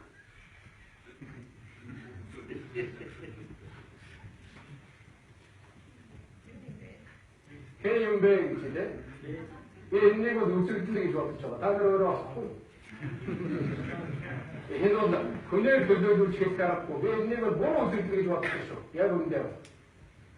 Хэдэн сая хүн суулгаад тэр одоо юм эвлүүлээ бичээ тараагаад хамгийн миний жаахан эмзэглэдэг юм бол ялангуяа фэйсбүүкээр тэр 15 6 17 8 20 тэр залуучуудын дахиг тэгж буруу зүйл рүү угааж тэгж багаас нь тэгээд талцуулж үзэн тийм юм болгоно бий болгож байгаа бол буруу. Гэхдээ муу хэлүүлж байгаа хүн бол бас цаана нь одоо зөвөр ойлгох тийм боломж бол байдгаа гэдгийг хэлье. Цагдаагийн байгууллагын хууль зүйн байнгын хороо шалгана гэж байгаа. Та энэ талаар юу гэж бодож байна вэ? Би нэг юм хэлчихье. Энэ юу вэ гэхээр үнэхээр одоо цагдаагийн байгууллагын тэр одоо сайд руу бичиг явуулж байгаа тэр хатгашаага оргуулаад зугтаад батсан нөхөрлөгөө мессеж явуулах хэрэгтэй. Хурдан Монгол ирээ. Бахад нэг ихэд байна. Ам бахад нэг ихэд байна. Тэднийг аваад байна. Үнэхээр тэдний одоо хүн чанартай тийм мундгийн бол тэгээд энд одоо ийм хүн баримтлаад байх болохгүй нэг юмхтэй хүн нэг ингэж тэгээд ирээд өмөөрөө тэгээд асуудлаа ярих. Гадаад паспорт авсан хүний хараад ч юм уу хөхүүл юмхтэй гараад нуугдад зогтоод байх хэрэг. Би ерөөсөө ганц юм хэлж байгаа ш. Чамайг хууль дуудаж байгаа чи яваад. Чи өөрөө юм дахин эрэхтэй хурдыг шүүгдэж байгаа шууд баримтжилж болдгоо, гэртэн нэгжлэг хийж болдгоо, офсыг үзэж болдгоо. Тийм учраас чи дахин эрэхээс татвал чи тэр хууль зүйн тэр бичгээ буруу газар дөө гэдэг. Их хурлын дараа зээх бол танаа гэх. Намайг улсын хурлын гишүүний бүрэн эрт ажлаас чөлөөлж өгнө үү? Үүргээс чөлөөлж өгнө үү? Нэг өргөдлөг. Цагийн сайханд 94 онд би тэгээд чөлөөлж өгчихсэн. Одоо бодоход энэ чинь баг хэдэн жилийн өмнө 22 жилийн өмнө би ингэж олон гишүүн чөлөөлөгдсөн байх гэж боддог. Тэгсэн надаас өөр ерөөсөө гарахгүй. Би бол тийм л байсан. Чи зүгээр тийшээ дөрөвдөө. Өөр ийш тийшээ бичиг явуулаад шүүхийн танхимд очоод сүрүүлээд хэрэггүй. Нэг юм хэлье. Монголын шүүх бол хар цагааныг ялгана. Монголын хууль бол үнэн худлыг ялгана. шүүхтэй итгэх хэрэгтэй, хуулиндаа итгэх хэрэгтэй. Тэнд сууж байгаа улсууд дандаа илбэрдэрж байгаа арга биш. Нэг домгийг та нар толгооноос авчаа. Хууль шүүхийн байгууллагын улсууд тэр дээхэн үед зарим нэг өдөртөж байгаа хүмүүс улс төрөөс хамааралтай байсан байж магадгүй. Тэдний хэлснээр одоо зарим нэг ажил хийх гэж оролддог байсан байж магадгүй. Одоо тэд сургамж авсан байхгүй. Түүнээсээ болоод буруу хүн шийдчихсэн. Түүнээсээ болоод асуудал гарвал тэр хүмүүсийг бадарна. Тийм учраас тийм гинэн улсууд биш ээ. Наад улсууд ч улам мэрэгшиж байгаа улсууд. Наад улсууд ч хажуугаас нь одоо хүн бүхэн хянж харж байгаа улсууд. Тийм учраас хуулийн байгууллага, шүүхийн байгууллагад итгэх хэрэгтэй. Тэрдүүгээ очих хэрэгтэй. Тэгээд тэр улс төрд одоо хууль зүйн байнгын орноос шалгалт гэж байгаа шиг. Үгүй шалгуулж байгаа ихэд нь шалгаж байгаа талыгаа одоо шалгаад өгөх гэж чинь наад захын солилцооны зөрчил байгаа. Юу гэсэн үг вэ? Би энэ хуулийн танаас би үргэлж хэлдэг. Энэ авилгал албан тушаалын хэргийг бол жирийн нэгэн үйлдэлгүй энэ сууж байгаа жиргээс бол үйлдэлгүй байхгүй. Энэний чи албан тушаалтаа өөрийгөө сүлжээтэй ардаа улс төрийн хамгаалтаа энэ муу хууль юу юм? Би ингээ хулгай хийсэн байхад намайг хэн ч яаж чадахгүй. Би ингээд аргалаад гарч чадна гэж барддаг итгэхэд үлддэг биш. Тийм юмны өөдөөс хууль зөрчсөн байж магадгүй гэж шалгалт хийгээд явж байгаа хууль хэрэгтийн байгууллагынхаа ажилтныг хамгаалах хэрэгтэй. Тэгжээж Монгол шудраг болно. Тэгжээж Монгол хулгайгаас салнаа. Тэдэнд дарамт үзүүлж болохгүй. Хэдэн жилийн дараа та нар тэгээс жиргээ суулж магадгүй. Элбэг дөрж ерөнхийлөгчийн үед арай өөр байжээ. Бас энэ авилгач чинь айж цухтаад энд байж суух газар олохгүй зугтдаг байсан. Одоо шууд шалгахаа байлаа. Гэж айгүй ярина шүү. Ерөнхийлөгч бол тэнд шалгаж байгаа тэр улсын талд байдаг байсан шүү. Бид нар дутагд алдаа дутагд гаргаж байгаа тийм дутагдал байгаа. Тэрнийг засах хэрэгтэй. Би тэрнийг бүтнээрээ тийм цагаан улсуудыг шилхэхгүй. Гэхдээ тэнд явж байгаа тэр төрийн форум өмссөн тэр үнэхээр бас хийж байгаа ажлынхаа хэмжээнд чүрэхгүй тийм цалин мөнгө аваад өгч байгаа тэр улсуудыг бол тэгж нөлөөлөх гэж оролцдог ажлыг хийх хэрэгтэй. Би бол ийм байр суурьтай байж би энийг хэлж өгнө хэлдэг. Ингэж хэлээд би адуулдаг. Би бол хүний нүд рүү харж байгаа, нүүр рүү харж байгаа, өмнөө авчирч дуудаж суулгаж байгаа гэдэг. Би бол найз зөвхөн гэртээ авчирч цайгаа санаж байгаа, махаа санаж байгаа хамт одоо зооголж идэж ууж байгаа гэдэг. За найзаа одоо ийм юм байна. Ийм байна. Би зөндөө хэлж байна. Би усууд зөндөө хэлж байна. Тэгэхээр ер нь тэр их хурлынхаа гишүүний ямар ч гишүүн тэр тодорхой гишүүн биш. Их хурлаа холбоотой их хурлын гишүүнтэй холбоотой бол өмнө хариуцлага хуулиа батлаа тэр тогтолцоогоо хийгээд явчмаар байна. Хариуцлага хүлээх дургуун улс төрөнд орох хэрэггүй. Хариуцлагаас айж байгаа нь улс төрөөс хол байх хэрэгтэй. Тэгээд болоо. Энийг би зарим улсуудад ихэнх улсууд олон хэлж байгаа. Ер нь өнөөдөр энд Монголд ямар тэмцэл яваад байна вэ? Монголд нэг тийм сүртэй тэмцэл яваад харагдсан байхгүй. Ер нь Монгол хуулийн засаг тогтохгүй, улгаачийн засаг тогтохгүй гэдэг нь тэмцэл явж байна. Монголын ард түмэн бол хуулийн засаглалыг тогтоохын дарамт байх ёстой. Ер нь бол Монголын төр ард түмний их ашиг үүсгэх ёстой. Үүнээс ч авилгачийн их ашиг үүсгэх ёсгүй. Энэ бол миний байр суурь. Хууль нь бол найраа найз байхгүй шүү дээ. Улс төрөөр орж байгаа бас миний барьдаг зарчим хүн өмсгөл хоёроо ялгая. Чи бол миний хамт, чи бол миний найз, олон дэд хамт явсан. Одоо чи гишүүн боллоо, одоо чи сайд боллоо, би ерөнхийлөгч боллоо. Зарим нь айгүй хэлнэ. Энэ одоо найз нь ерөнхийлөгч боллоо гэдэг. Энэнийг даварсан юм байна. Намайг хэлэхгүй гэсэн юм явах юм. Яг тэгж хэлнэ. Тийм учраас хууль зөрчих юм бол би өмөрөхгүй. Буруу юм хийх юм бол би өмөрөхгүй. Буруу юм хийлээ хууль хэрэгтийн байгууллага тийм яриа гаргах юм бол би өмөрөхгүй. Гэхдээ бол найз нэг хэлээр өгдөг. Ийм л зүйл шүү. Тэгэхээр ер нь улс төрд орж байгаа энэ улсууд бол улс төрөөс мөнгө хийх гэж боддог болох хэрэгтэй. Улс төрийг юу болоод байгаа? Өнөөдөр улс төр шиг бол ихтэй юм аа гэж хүмүүс ярьдаг. Улс төрийг бол улс төрөөс мөнгө хийх гэсэн улсууд болоод байгаа. Мөнгийг нэгдүгээр тавьж байгаа хүн бол их орныхоо их ашгийг хойно тавьдаг юм аа. Энэ дандаа өөр юм ярьж байгаа. Нэг нь бусдын бүтээл хийх гэж байгаа юмыг нурааж зогсоож тэндээс ашиг хийх гэж явна. Тэгэхээр ийм байдлаар улс төр хийх хэрэггүй. Ийм байдлаар улс төр хийдэг ийм аргатай энэс өөр арга мэдэхгүй бол тэрнээсээ холдсон дээ. Ер нь бид нар бол технологи хэн ямар технологи ашиглаж байгааг бүгдээ мэдж. Нэг асуудал гараад ирэхээр нэг хөвгөлтэй эмэгтэй болоод өөрчлөлтөө. Нөгөө нэг асуудал гараад ирэхээр мөн ингээд шуугаад баахан хоёр талдаа бичигнээд байдаг.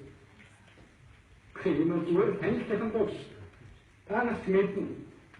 Тэгэхээр улс төрчдийн энэ технологиг мэдж байгаа бол заавал энд нь одоо автаж ингэж одоо автаад байх шаардлагагүй. Иргэн бүхэн өөрийнхөө байр суурьндээ байх ёстой гэж ингэж боддог. Энэ намтай холбоотой асуулт асуусан байна. Танаа намынхан их хурлын дарга ерөнхий сайд гурван нэг намынхан эвний ихтэй байж болдгоо юм. Сонгуул явуулж байна.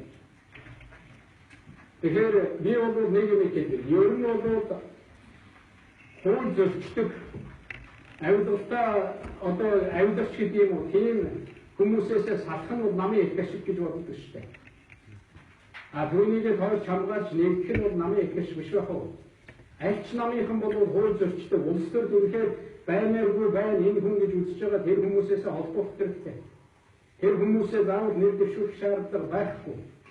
Одоо нэг юм байгаа. Магадгүй энэ улсын их хурлын хүрээнд энэ бүрэн эхийн хүрээнд тодорхой одоо хүмүүстэй янз бүрийн зүйл яригдсан байж магадгүй. Тийм улсууд байгаа боловч дахин нэр дэвшүүлэх хэрэггүй. Би заримтай уулзаад хэлжсэн нэг хэдэн хүн. Чи бол хэрэггүй. Одоо зүгээр үйлчлэл хийгээд гар. Би улс төрөөс гарлаа. Би нэг хөр нартымныхаа дэдээ ийм сайхан хийх гэлээ. Тэгээд улс төрд ороод ирлээ. Тэгсэн улс төрд чинь ийм муухай одоо хачин муухай юм байдгийн бай. Би гоё хүн гэж гарахгүй. Тэгэхээр тэр буруу үндэслэл хийж байгаа улсууд эндээсээ гарах нь бол зүг вэ. Гэхдээ нийгмийг би үргэлж мэднэ. Одоо ингээд энэ ийм их асуудлууд яригдээд ингээд би ингээд яриад зогсож байхад тэнд ардчлалыг дэмждэг ардчлал намын ч гэдэг юм энэ асуудлыг сэтгэл зүрх урагдж байдаг. Зарим нэг этгээдүүд эднэрээс хоорондоо талцаад аимшигтай юм болж гэн гэж баярлж байдаг. Би ардчлалын төлөө Монголын ард түмний шинэ сонголтын төлөө амь амьдралаа зориулж гэсэн олон ард түмний хүний одоо хичээл зүтгэл үргэлж талархаж явдаг. Бидний хайрлах ёстой гэж боддог. А гэхдээ бид нар энэ ардчил их чөлөөгөө энэ авилгалаас хууль бус зүйлээс бид нар авах ёстой. Би энэ байр суурин дээр байгаа. Энэ үгэл хэрэгчлэн, энэ шүүмжлэх хэрэгчлэн, өмчтэй байх хэрэгчлэн, хийж бүтээх хэрэгчлэн өөрийн юм шиг ханддаг. Тэгэхээр энэ талд нь бол зогсох ёстой гэж би хөвлөө боддог. Энийг хэлээ.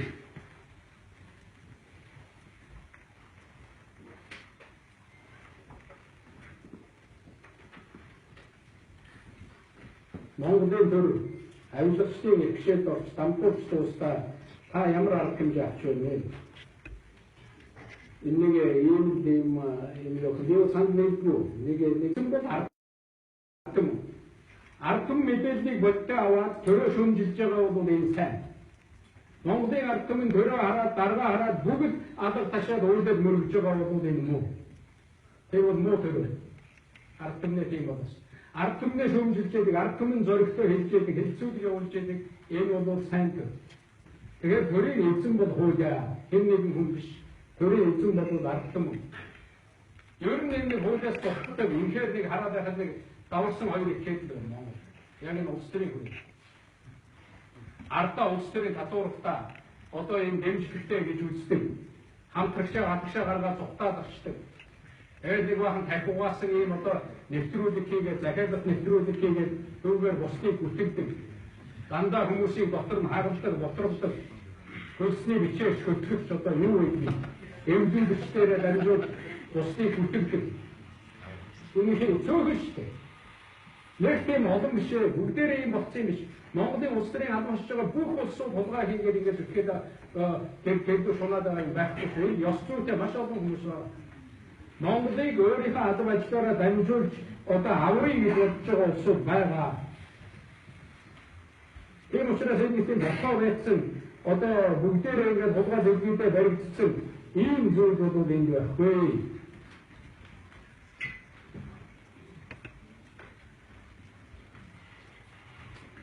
Та Монгол ёс сургаагаа тайлбарлаж өгнө үү? Та юунаас энэ ёс сургааг авсан уу?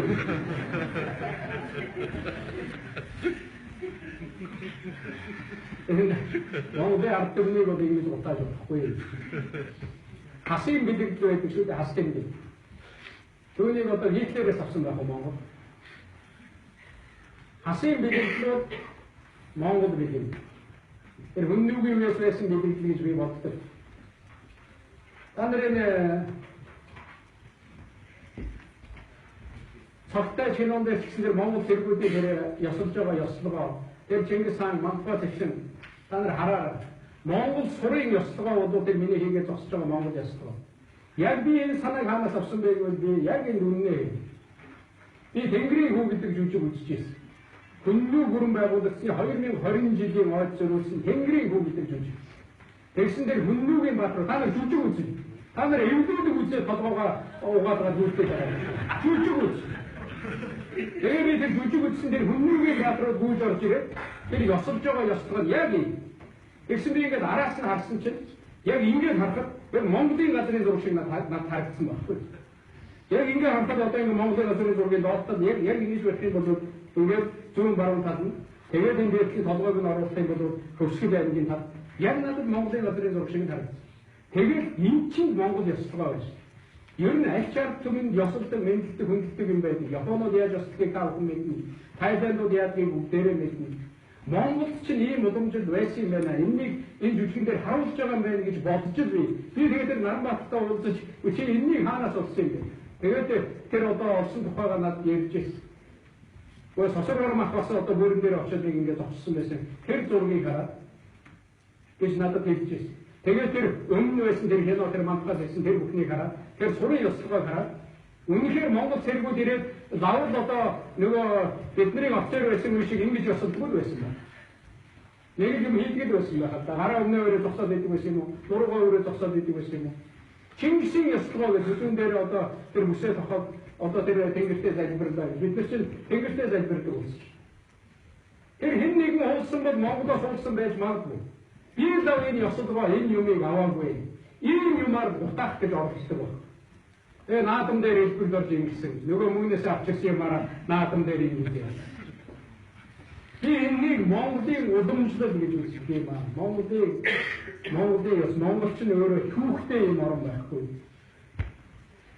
Тэгэхээр ингэж бас өөрсдийг ард түмнээ түүхээ хүн утааж болно гэхдээ ингэх хэрэггүй л гэх.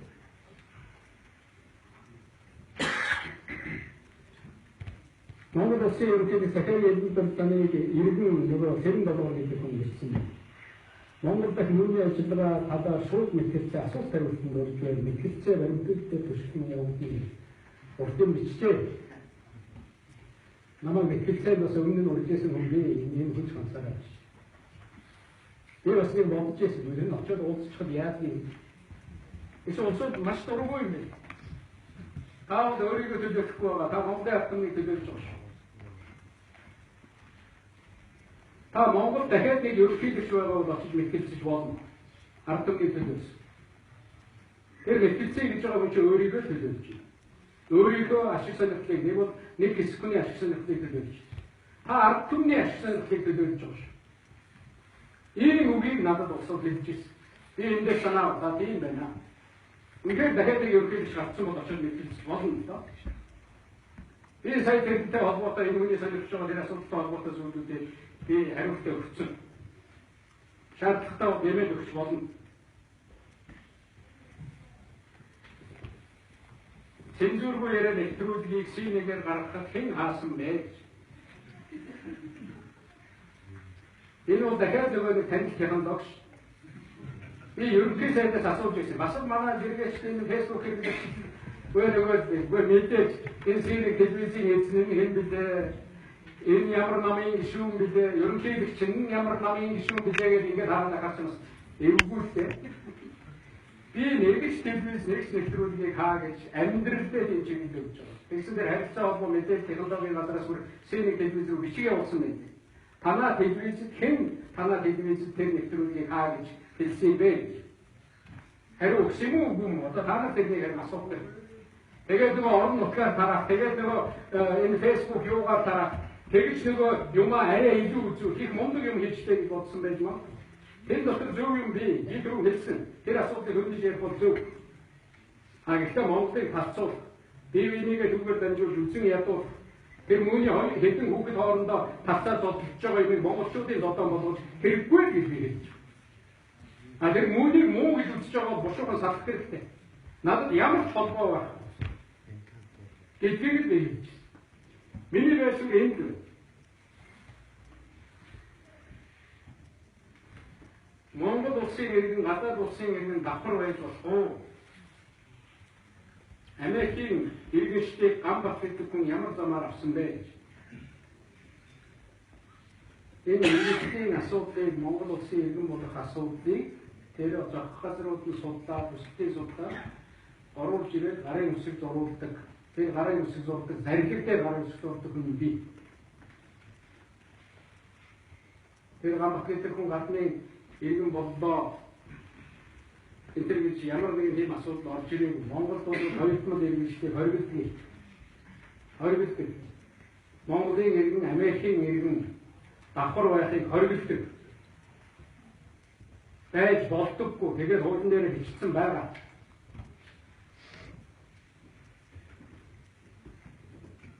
Харин Америкийн паспорт ашиглаж монголчуудыг доромжилж болно. Монголын хуулийг доромжилж болно. Монголоос хулгай хийгээд зугтаж болно гэж бодож байгаа бол сансны ганц. Монголын хууль араас нь явах бол.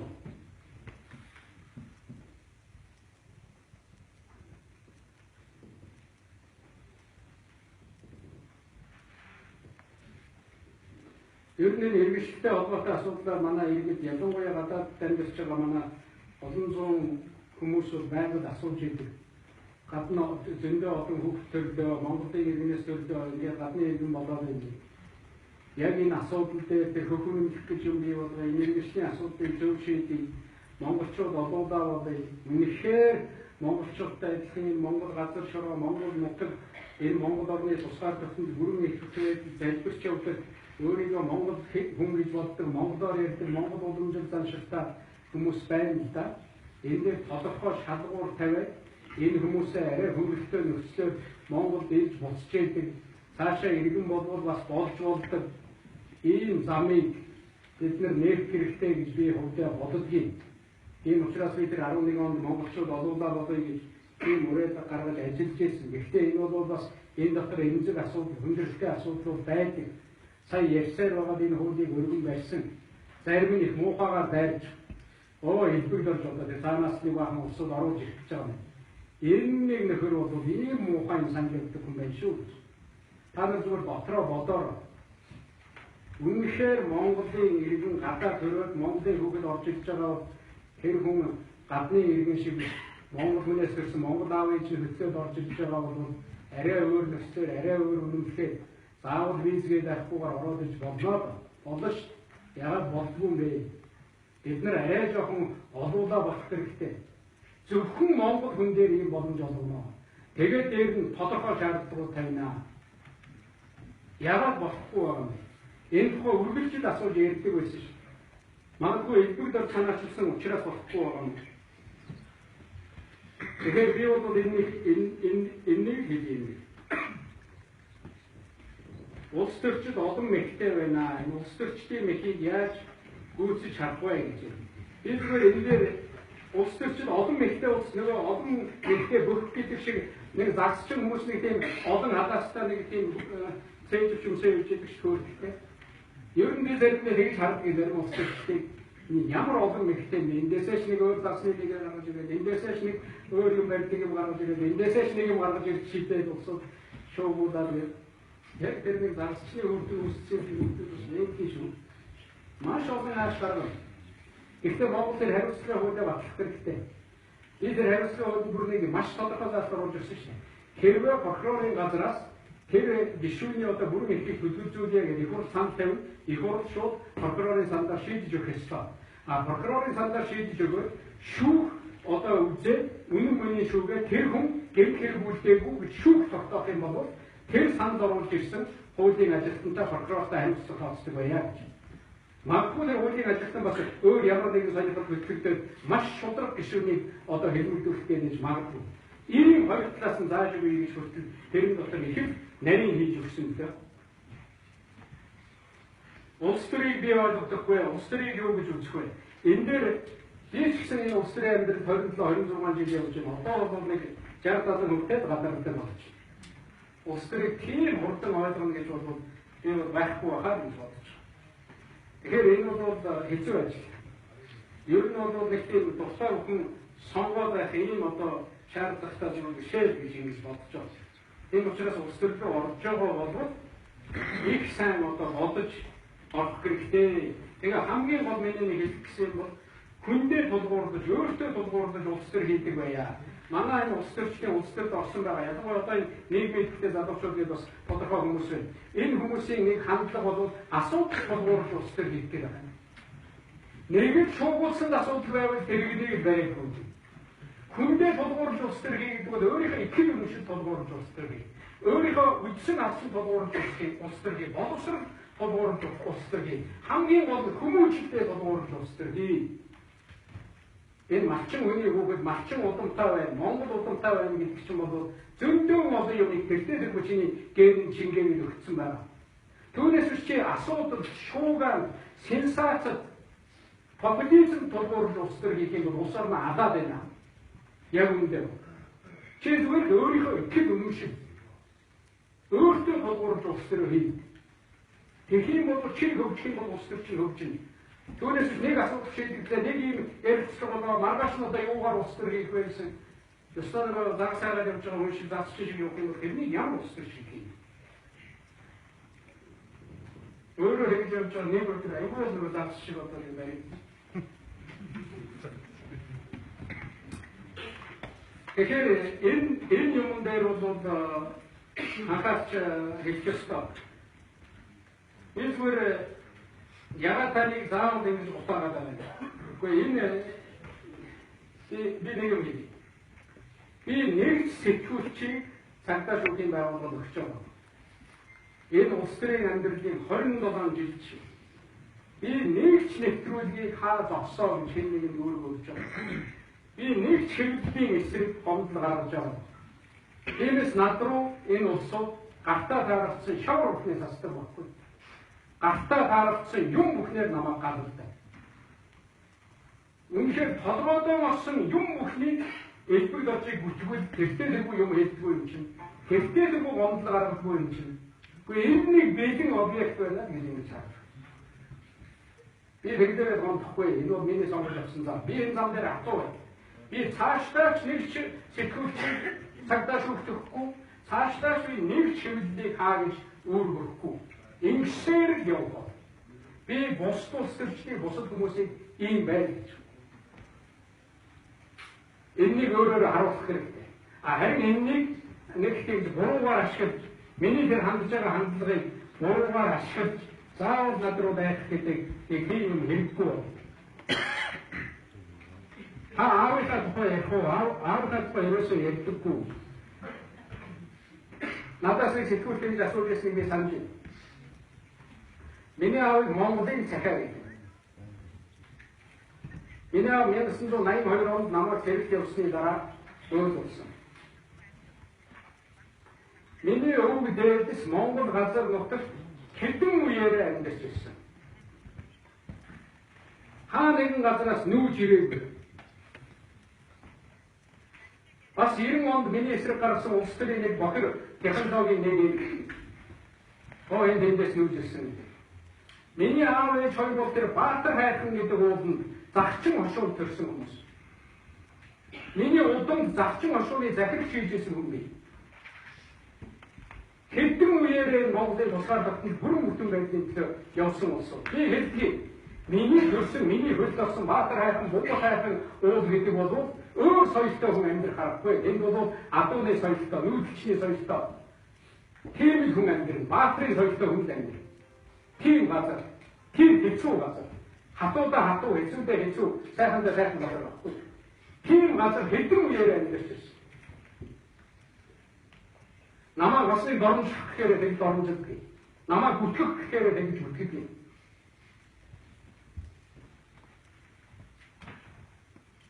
Тийм учраас миний аав ээж, миний өвгдөөс Монгол газар шоронд төрсөн. Тэр Баатарайхан, Монголайхан өсөлтөж насаа өнгөрөөсөн. Миний өвгдөөс тийм хүмүүс байсан юм аа. Монголын хахаар багтан тэр газар нутгийн бүрэн бүтэн байдлыг хамгаалж явсан тийм малч нүүдэлчин удамтай тийм хүмүүс байсан шүү. Би тийм хүний үрсэ. Тийм учраас би өөрийгөө Монголын би манай нутгад хөгшин аав гэж нэрлэдэг. Тэгээ хөгшин аавынхаа нэрээр нэрлүүлэхийг хүсдэг гэж олон удаа хэлдэг. Монголын цахиагийн хэлбэр тарч өөрийн байхгүй.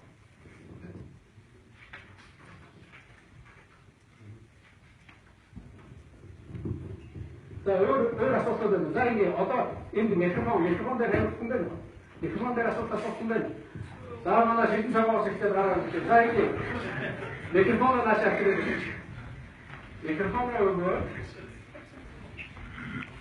Тэгээд энэ цагаа ганцхан юм уу яа? Асуулт. За.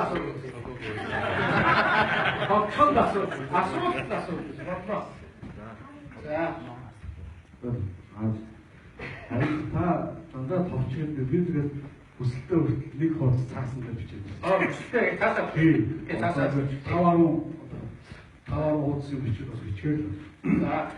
За ингээ энэ шилэн насны тухай ярина л да эргэлж чаа. Тэгээд би хэдэн асуулт байна. Уг нь үндэсний аудитын газар бол улсын хурлын харьяа байгуулах боловч хариуцлага тоодож чадахгүй байна. Шилэн даасны тухай хуулийг хэрэгжүүлэхэд хамгийн их саад цохрол гайвал бацад болж байгаа газар бол үндэсний аудитын газар байна. Тэгэхээр эргэлгчөө та энийг анхаарч болох уу? Асуу. За дараах нь эргэлгч 88-аар зарилдаг байгаа тийм.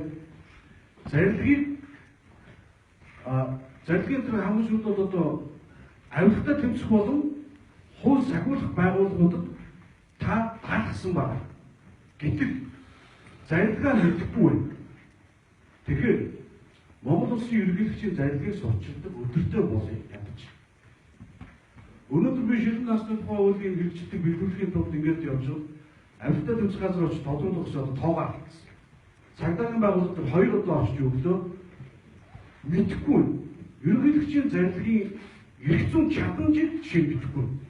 Энэ ямар эрх зүйн чадамжтай акт бичих юм бэ? Тэг? Энийг бүгдээ би бол хуультай адилхан гэж үздэг. Засгийн газрын тогтоол, их хурлын тогтоолтой адилхан гэж үздэг. За тэгээд энэ одоо товчхон байхгүй. Харин сүүлийн асуулт. Нийтийн сонсголын тухай хууль гэдэг ийм гоё хууль гарчаад амь оруулаа. Шилэн даасны тухай хуулийг хэрэгжүүлэхдээ эхний сонсголтыг хиймээр. Хуулинд та санаа шиг гардаг юм. Тэр нийтийн сонсголын тухай хууль байна тийм. За их баярлалаа. За яг үнэ. Би үнэ сүүчээс аваад хариулъя. Одоо нийтийн сонсголын хуулиар их хурлын зохиолын ороо шууд сонсгол хийх хэрэгтэй гэж бодож байгаа. Зарилгын эрх зүйн чадамжинд эргэлзэх шаардлагагүй. Ийм үг байдгийг Монгол улсын хуулийн дэвшүүлж гаргасан ерөнхийлөгчийн зарилга бол Монгол улсын хууль дагуу хэрэгжлээ гэж хэрэгжүүлэх үүрэгтэй байдаг.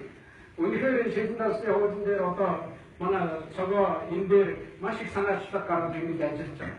Нэг иргэн цаашаа зөндөө олон иргэн ингэж ажиллах юм бол Монгол саяхан хэлээд байгаа муу зүйлээсээ бид салж чаднаа. Та бүхэн болон одоо боломжтой болно. Ард иргэдийн маань амьдрал өөр болно. Төрөөс төрийн албаар дамжуулж хүмүүс та бүхний амьдрал руу утгалтаад байдаг хулгай хийгээд байдаг наацах нь ойлгоно шүү дээ. Тийм учраас нийтийн сонсголын хуулийг одоо амьдуулъя гэдэг нэг санал нэг байна. Би үндэсний аудитын газарт одоо үндэсний аудитын газар тэгээд бид нар суулж байгаа яг энэ шилэн даасны хуулийг хэрэгжиж тэгээд засгийн газрыг суулгаж байгаа бид нар яг тэр юу дээр сонсголт дээр орох хэрэгтэй байна. Тэгээд иргэдээ оролцуулж байгаа. Тэгээд олон талаас нь ярилцах хэрэгтэй. Тэгжээс нөгөө нийтийн сонсголын хууль чинь их хурлаар хийгээд гэх юм бол аймагуд хийгээд гэх юм. Аймагуд хийгээд гэх юм бол сумууд хийгээд гэх юм. Тэгхийн бол манай ард иргэд шаарддаг гэж нэ. Одоо яг тэрний харуулаагүй байгаа учраас нэг жаахан хүндрэл үүсээд байх шиг байна. Тэгэхээр энэ дээр одоо бүгдээрээ харуулъя. Энэ цаг завыг энэ дээр зарцуулах ёстой гэж байна. За гараа өргөд микрофон авч чигээр ийм заагаад за нэрээ хэлээ. нийслэл ерхий урдын зордгол байна. Заасан үзэгдэл. За бидний зүйлийг асуусан.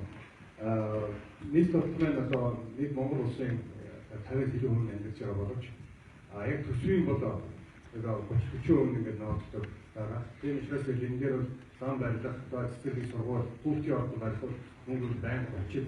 Тийм учраас хүн амтан шууд одоо хамааралтай шууд одоо пропорционалаар хууль боломж юу байж байгаа.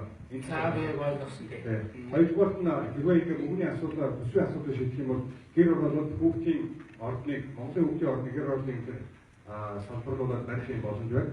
Нийслэлийн эрхтэй урд дээрээс Монголын хүүхдийн ордны салбарын төсвийг нэмэгдүүлээд байгаа хүмүүстээ тохируулаад одоогийн байдлаар гэр оролцоод 4 хүүхдийн ордныг одоо ингээд салбарлуулаад ажиллаж байна. Баярлалаа. Би сая хөвсгөлд яваад эрэгтэй уулзж байхдаа нэг юм хэлсэн. За сонгуульд болох гэж байна. За маш олон зүйл авална, маш олон юм ярина. Та нар ганц юм шаардаж үзээрэй болж өгвөл бүх намуудаас өсөлттэй байна. Орон нутгийн хөгжлийн сан бид нар хадгалах хэрэгтэй. Орон нутгийн сан хөгжөлтэй бид нар хадгалах хэрэгтэй. Тэндээ бүр тодорхой томьёолол байдгийг. Би тэр иргэдээс санд авсаар байгаа орон нутгийн хурал засаг даргаднараас санд аваад яг амьдралтай танилцж байгаа. Амьдрал нийцүүлж тэр хуулинд өөрчлөлт авах 2 санд оруулсан байна. Нэг санд нь юу гэхээр нөгөө 25% татвар төлөх газар нутгийн одоо хол байдал хүн амгийн одоо 25 бичсэн байсан. Хүн амгийг дэвшүүлж өгч байгаа. Хүн илүү төвлөрч байгаа газараа бид нар илүү мөнгө зарцуулах хэрэгтэй. Ер нь та нар өөр дээрээ даваад өөрөө цалингаа аваад хэдэн төгрөгтэй болоод орж ирээд гэрэл өөд татдаг штеп. Зураг хэвдэрсэн байгаа бол зураг тавна, хөрөг хэвдэрсэн байгаа бол хөрөг тавна, эндүү хэвдэрсэн байгаа бол эндүү авна. Яг суманд нь мөнгө өгөхөөр иргэдэн цуглаж байгаад энд байгаа ямар ч мэрэгэн даргаас илүү асуудал шийдэх. Манайд энэ хэрэглүүд байгаа. Хэрэглүүдгээд одоо та нар зарим хөдөөний хүүхдүүд бол суманд очиод үз, аймаг руу очиод үзээрэй. 3-4 жилийн өмнөөс өөр болсон байгаа шүү. Яг хүмүүс тэр иргэн тойрныг сайжруулж эхэлдэг юм байна. Тэрэнд мөнгө өгөх хэрэгтэй. Санхүүгийн их мэдл өгөхгүй бол үнэхээр энэ орон нутаг бол босохгүй. Дээр нь одоо боловсон хүчний их мэдл өгөх хэрэгтэй юм бол та нар сумын засаг даргаас очоод манай хамрын одоо 32 хүн ажилладаг юм байна. Хэдийн та сумын хэдийн аль чөлөөдөг гэх юм бол 3-4 хүн үнээс тэгэр гэдэг. Бусд нь дандаа дээрээс томдогддог шүү дээ. Яаж ингэж Монгол хөгжих юм? Би бол тэр суманд ажиллаж байгаа төрийн захиргааны байгууллагад хэн ажиллахгүй гэдгийг эхлээд сумандаа сонгон шалгуулъя. Тэр төрийн наадмын хуулийн дагуу хий. Суманд ч үнэхээр тэр таахгүй байхгүй аймагтай нээлттэй зарлаа гэж байна. Түүнээс ч Улаанбаатараас хэн нэгэн даргын намын гаргаж болсон томилхыг боловсрох хэрэгтэй байхгүй. Ийм учраас нөгөө төрийн наадмын хуулийг бид нэр өөрчлөх хэрэгтэй байна. Би нэг юм үнэхээр хүсмээр сая гадны хотын сонгуульд харж ясан ч тэгж байлаа. Бид нар ингээд хүний яриа хоёр хүний хоорондын хэрэг маргаан болохоор хүмүүс анхаардаг. Яг үндэ бол надтай бодлогын асуудлаар ингэж ярьдаг бол би маш их баяртай байна. Надтай зүгээр иргэний оролцооны асуудлаар, иргэний эрхийн асуудлаар, хууль шүүхийн байгууллагын шилжилтийн асуудлаар, зэвсэг хүчний асуудлаар, гадаад бодлогын асуудлаар одоо энэ асуудлуудаар Монголын соёл уламжлалын асуудлаар та ямар бодлого явуулж байна? Энтэй чинь нийцэхгүй байна гэдэг ингээд надтай маргаан өрнүүлэх юм бол энэ бол их бүтээч маргаан болно л та. Хамсалтай энэ болохгүй. За энэ одоо үнэ тэгээд хашаа одоо миний засна. Тасамэр оноо эрүүл мэндийн салбар одоо эрүүл мэндийн яам бол бүр дампуучлаа. Тэгээд одоо сонгуулийн бэлгэнд бараг яваад байгаа энэ яамын талаар бас сүүлийн бас эрүүл мэндийн даатгалын тухай хууль бол ерөөсөө сайжирсан юм байна. Тэгээд эрүүл мэндийн салбарыг бол хэн ч хүндэхгүй одоо шалтгаан болж байна. Тэгэхээр эрүүл мэндийн салбар бол хүн мэдээлэлтэй байгаа. Ингэж нэг улс төрийн 8-ны хэрэгсэл болгоод ингэж яваад байгаа манай эрүүл мэндийн салбарыг хүн мэдээлэлд оруулж байгаа. Тэгээд олон үеийн цөөн өмнө багтаа ганцхан байсуу гэдэг. Ерөөсөө Монгол эрүүл мэндийн аврагыг сайжруулах эрүүл мэндийн даатгалаар дамжуулж авах сайжруулах. Та бүхэн мэднэ. Одоо тэр эрүүл мэндийн хамгийн сайн системтэй орн гэж үзэх юм бол Канадыг хэлдэг. Яг тэнд бол тэр хувийн эрүүл мэндийн юм ч байна, тэр төрийн эрүүл мэндийн салбар ч байна. Надад нэг хувийн одоо эмнэлэгтэй улсууд хэлжсэн. Баян зөвхөн одоо эмнэлгийн хөгж тэр нэг юуны менежментийн хөгжлөөр авсан хүмүүс хэлжсэн. Жишээлбэл манай эмнэлэгдээ иргэн хүчээр эмчлүүлэхээр нөгөө эрүүл мэндийн даатгалаас ордог одоо мөнгө төрийн одоо 100% эмнэлэгтээ ордгоос одоо ялгаатай байх юм. Энэ ялгаа байж болдгийг юм. Тодорхой стандарт тавиад орж байгаа хүмүүс яг тэр даатгсан үйлчлдэг болсон. Даатгалаараа дамжуулаад хүнийг эрүүлжүүлдэг юм дээ. Та тамхи татдаггүй. Татдаг бол тань дээр 10,000 төгрөг нэмнэ. Та архиудгүй 20,000 төгрөг нэмнэ. Та илүүдэл жилдээ 30,000 төгрөг нэмнэ. Та илүүдэл чинь багсч байгаа юм. Тэгвэл хаснаа гэх. Ерөөсөө даатгалын байгууллага нь иргэнтэйгээ харилцаад, хүнтэйгээ харилцаад, даатгалагчтайгаа харилцаад эрүүл мэндийнх нь асуудал онцгойгоор явуулдаг юм биш. Энэ эдийн засгийн аргаар бид энэ асуудлыг шийдэх хэрэгтэй. Ингэхгүйгээр би энийг маш олон жил ярьж байгаа. Даатгалаараа дамжуулж, даатгалаа зөв хүртээмжтэй, олон хэлбэртэй, олон сонголттой болгож энэ асуудлыг шийдэх. Ингэхгүй ингээд суугаад байх юм бол яах юм бэ? Тэгээд энэ эрүүл мэндийн салбарын бүгдийг угсаар санхүүжүүлж, боловсролыг хөнгөө болгож хийж байгаа шиг ийм популизм хязгаарч автаж болохгүй.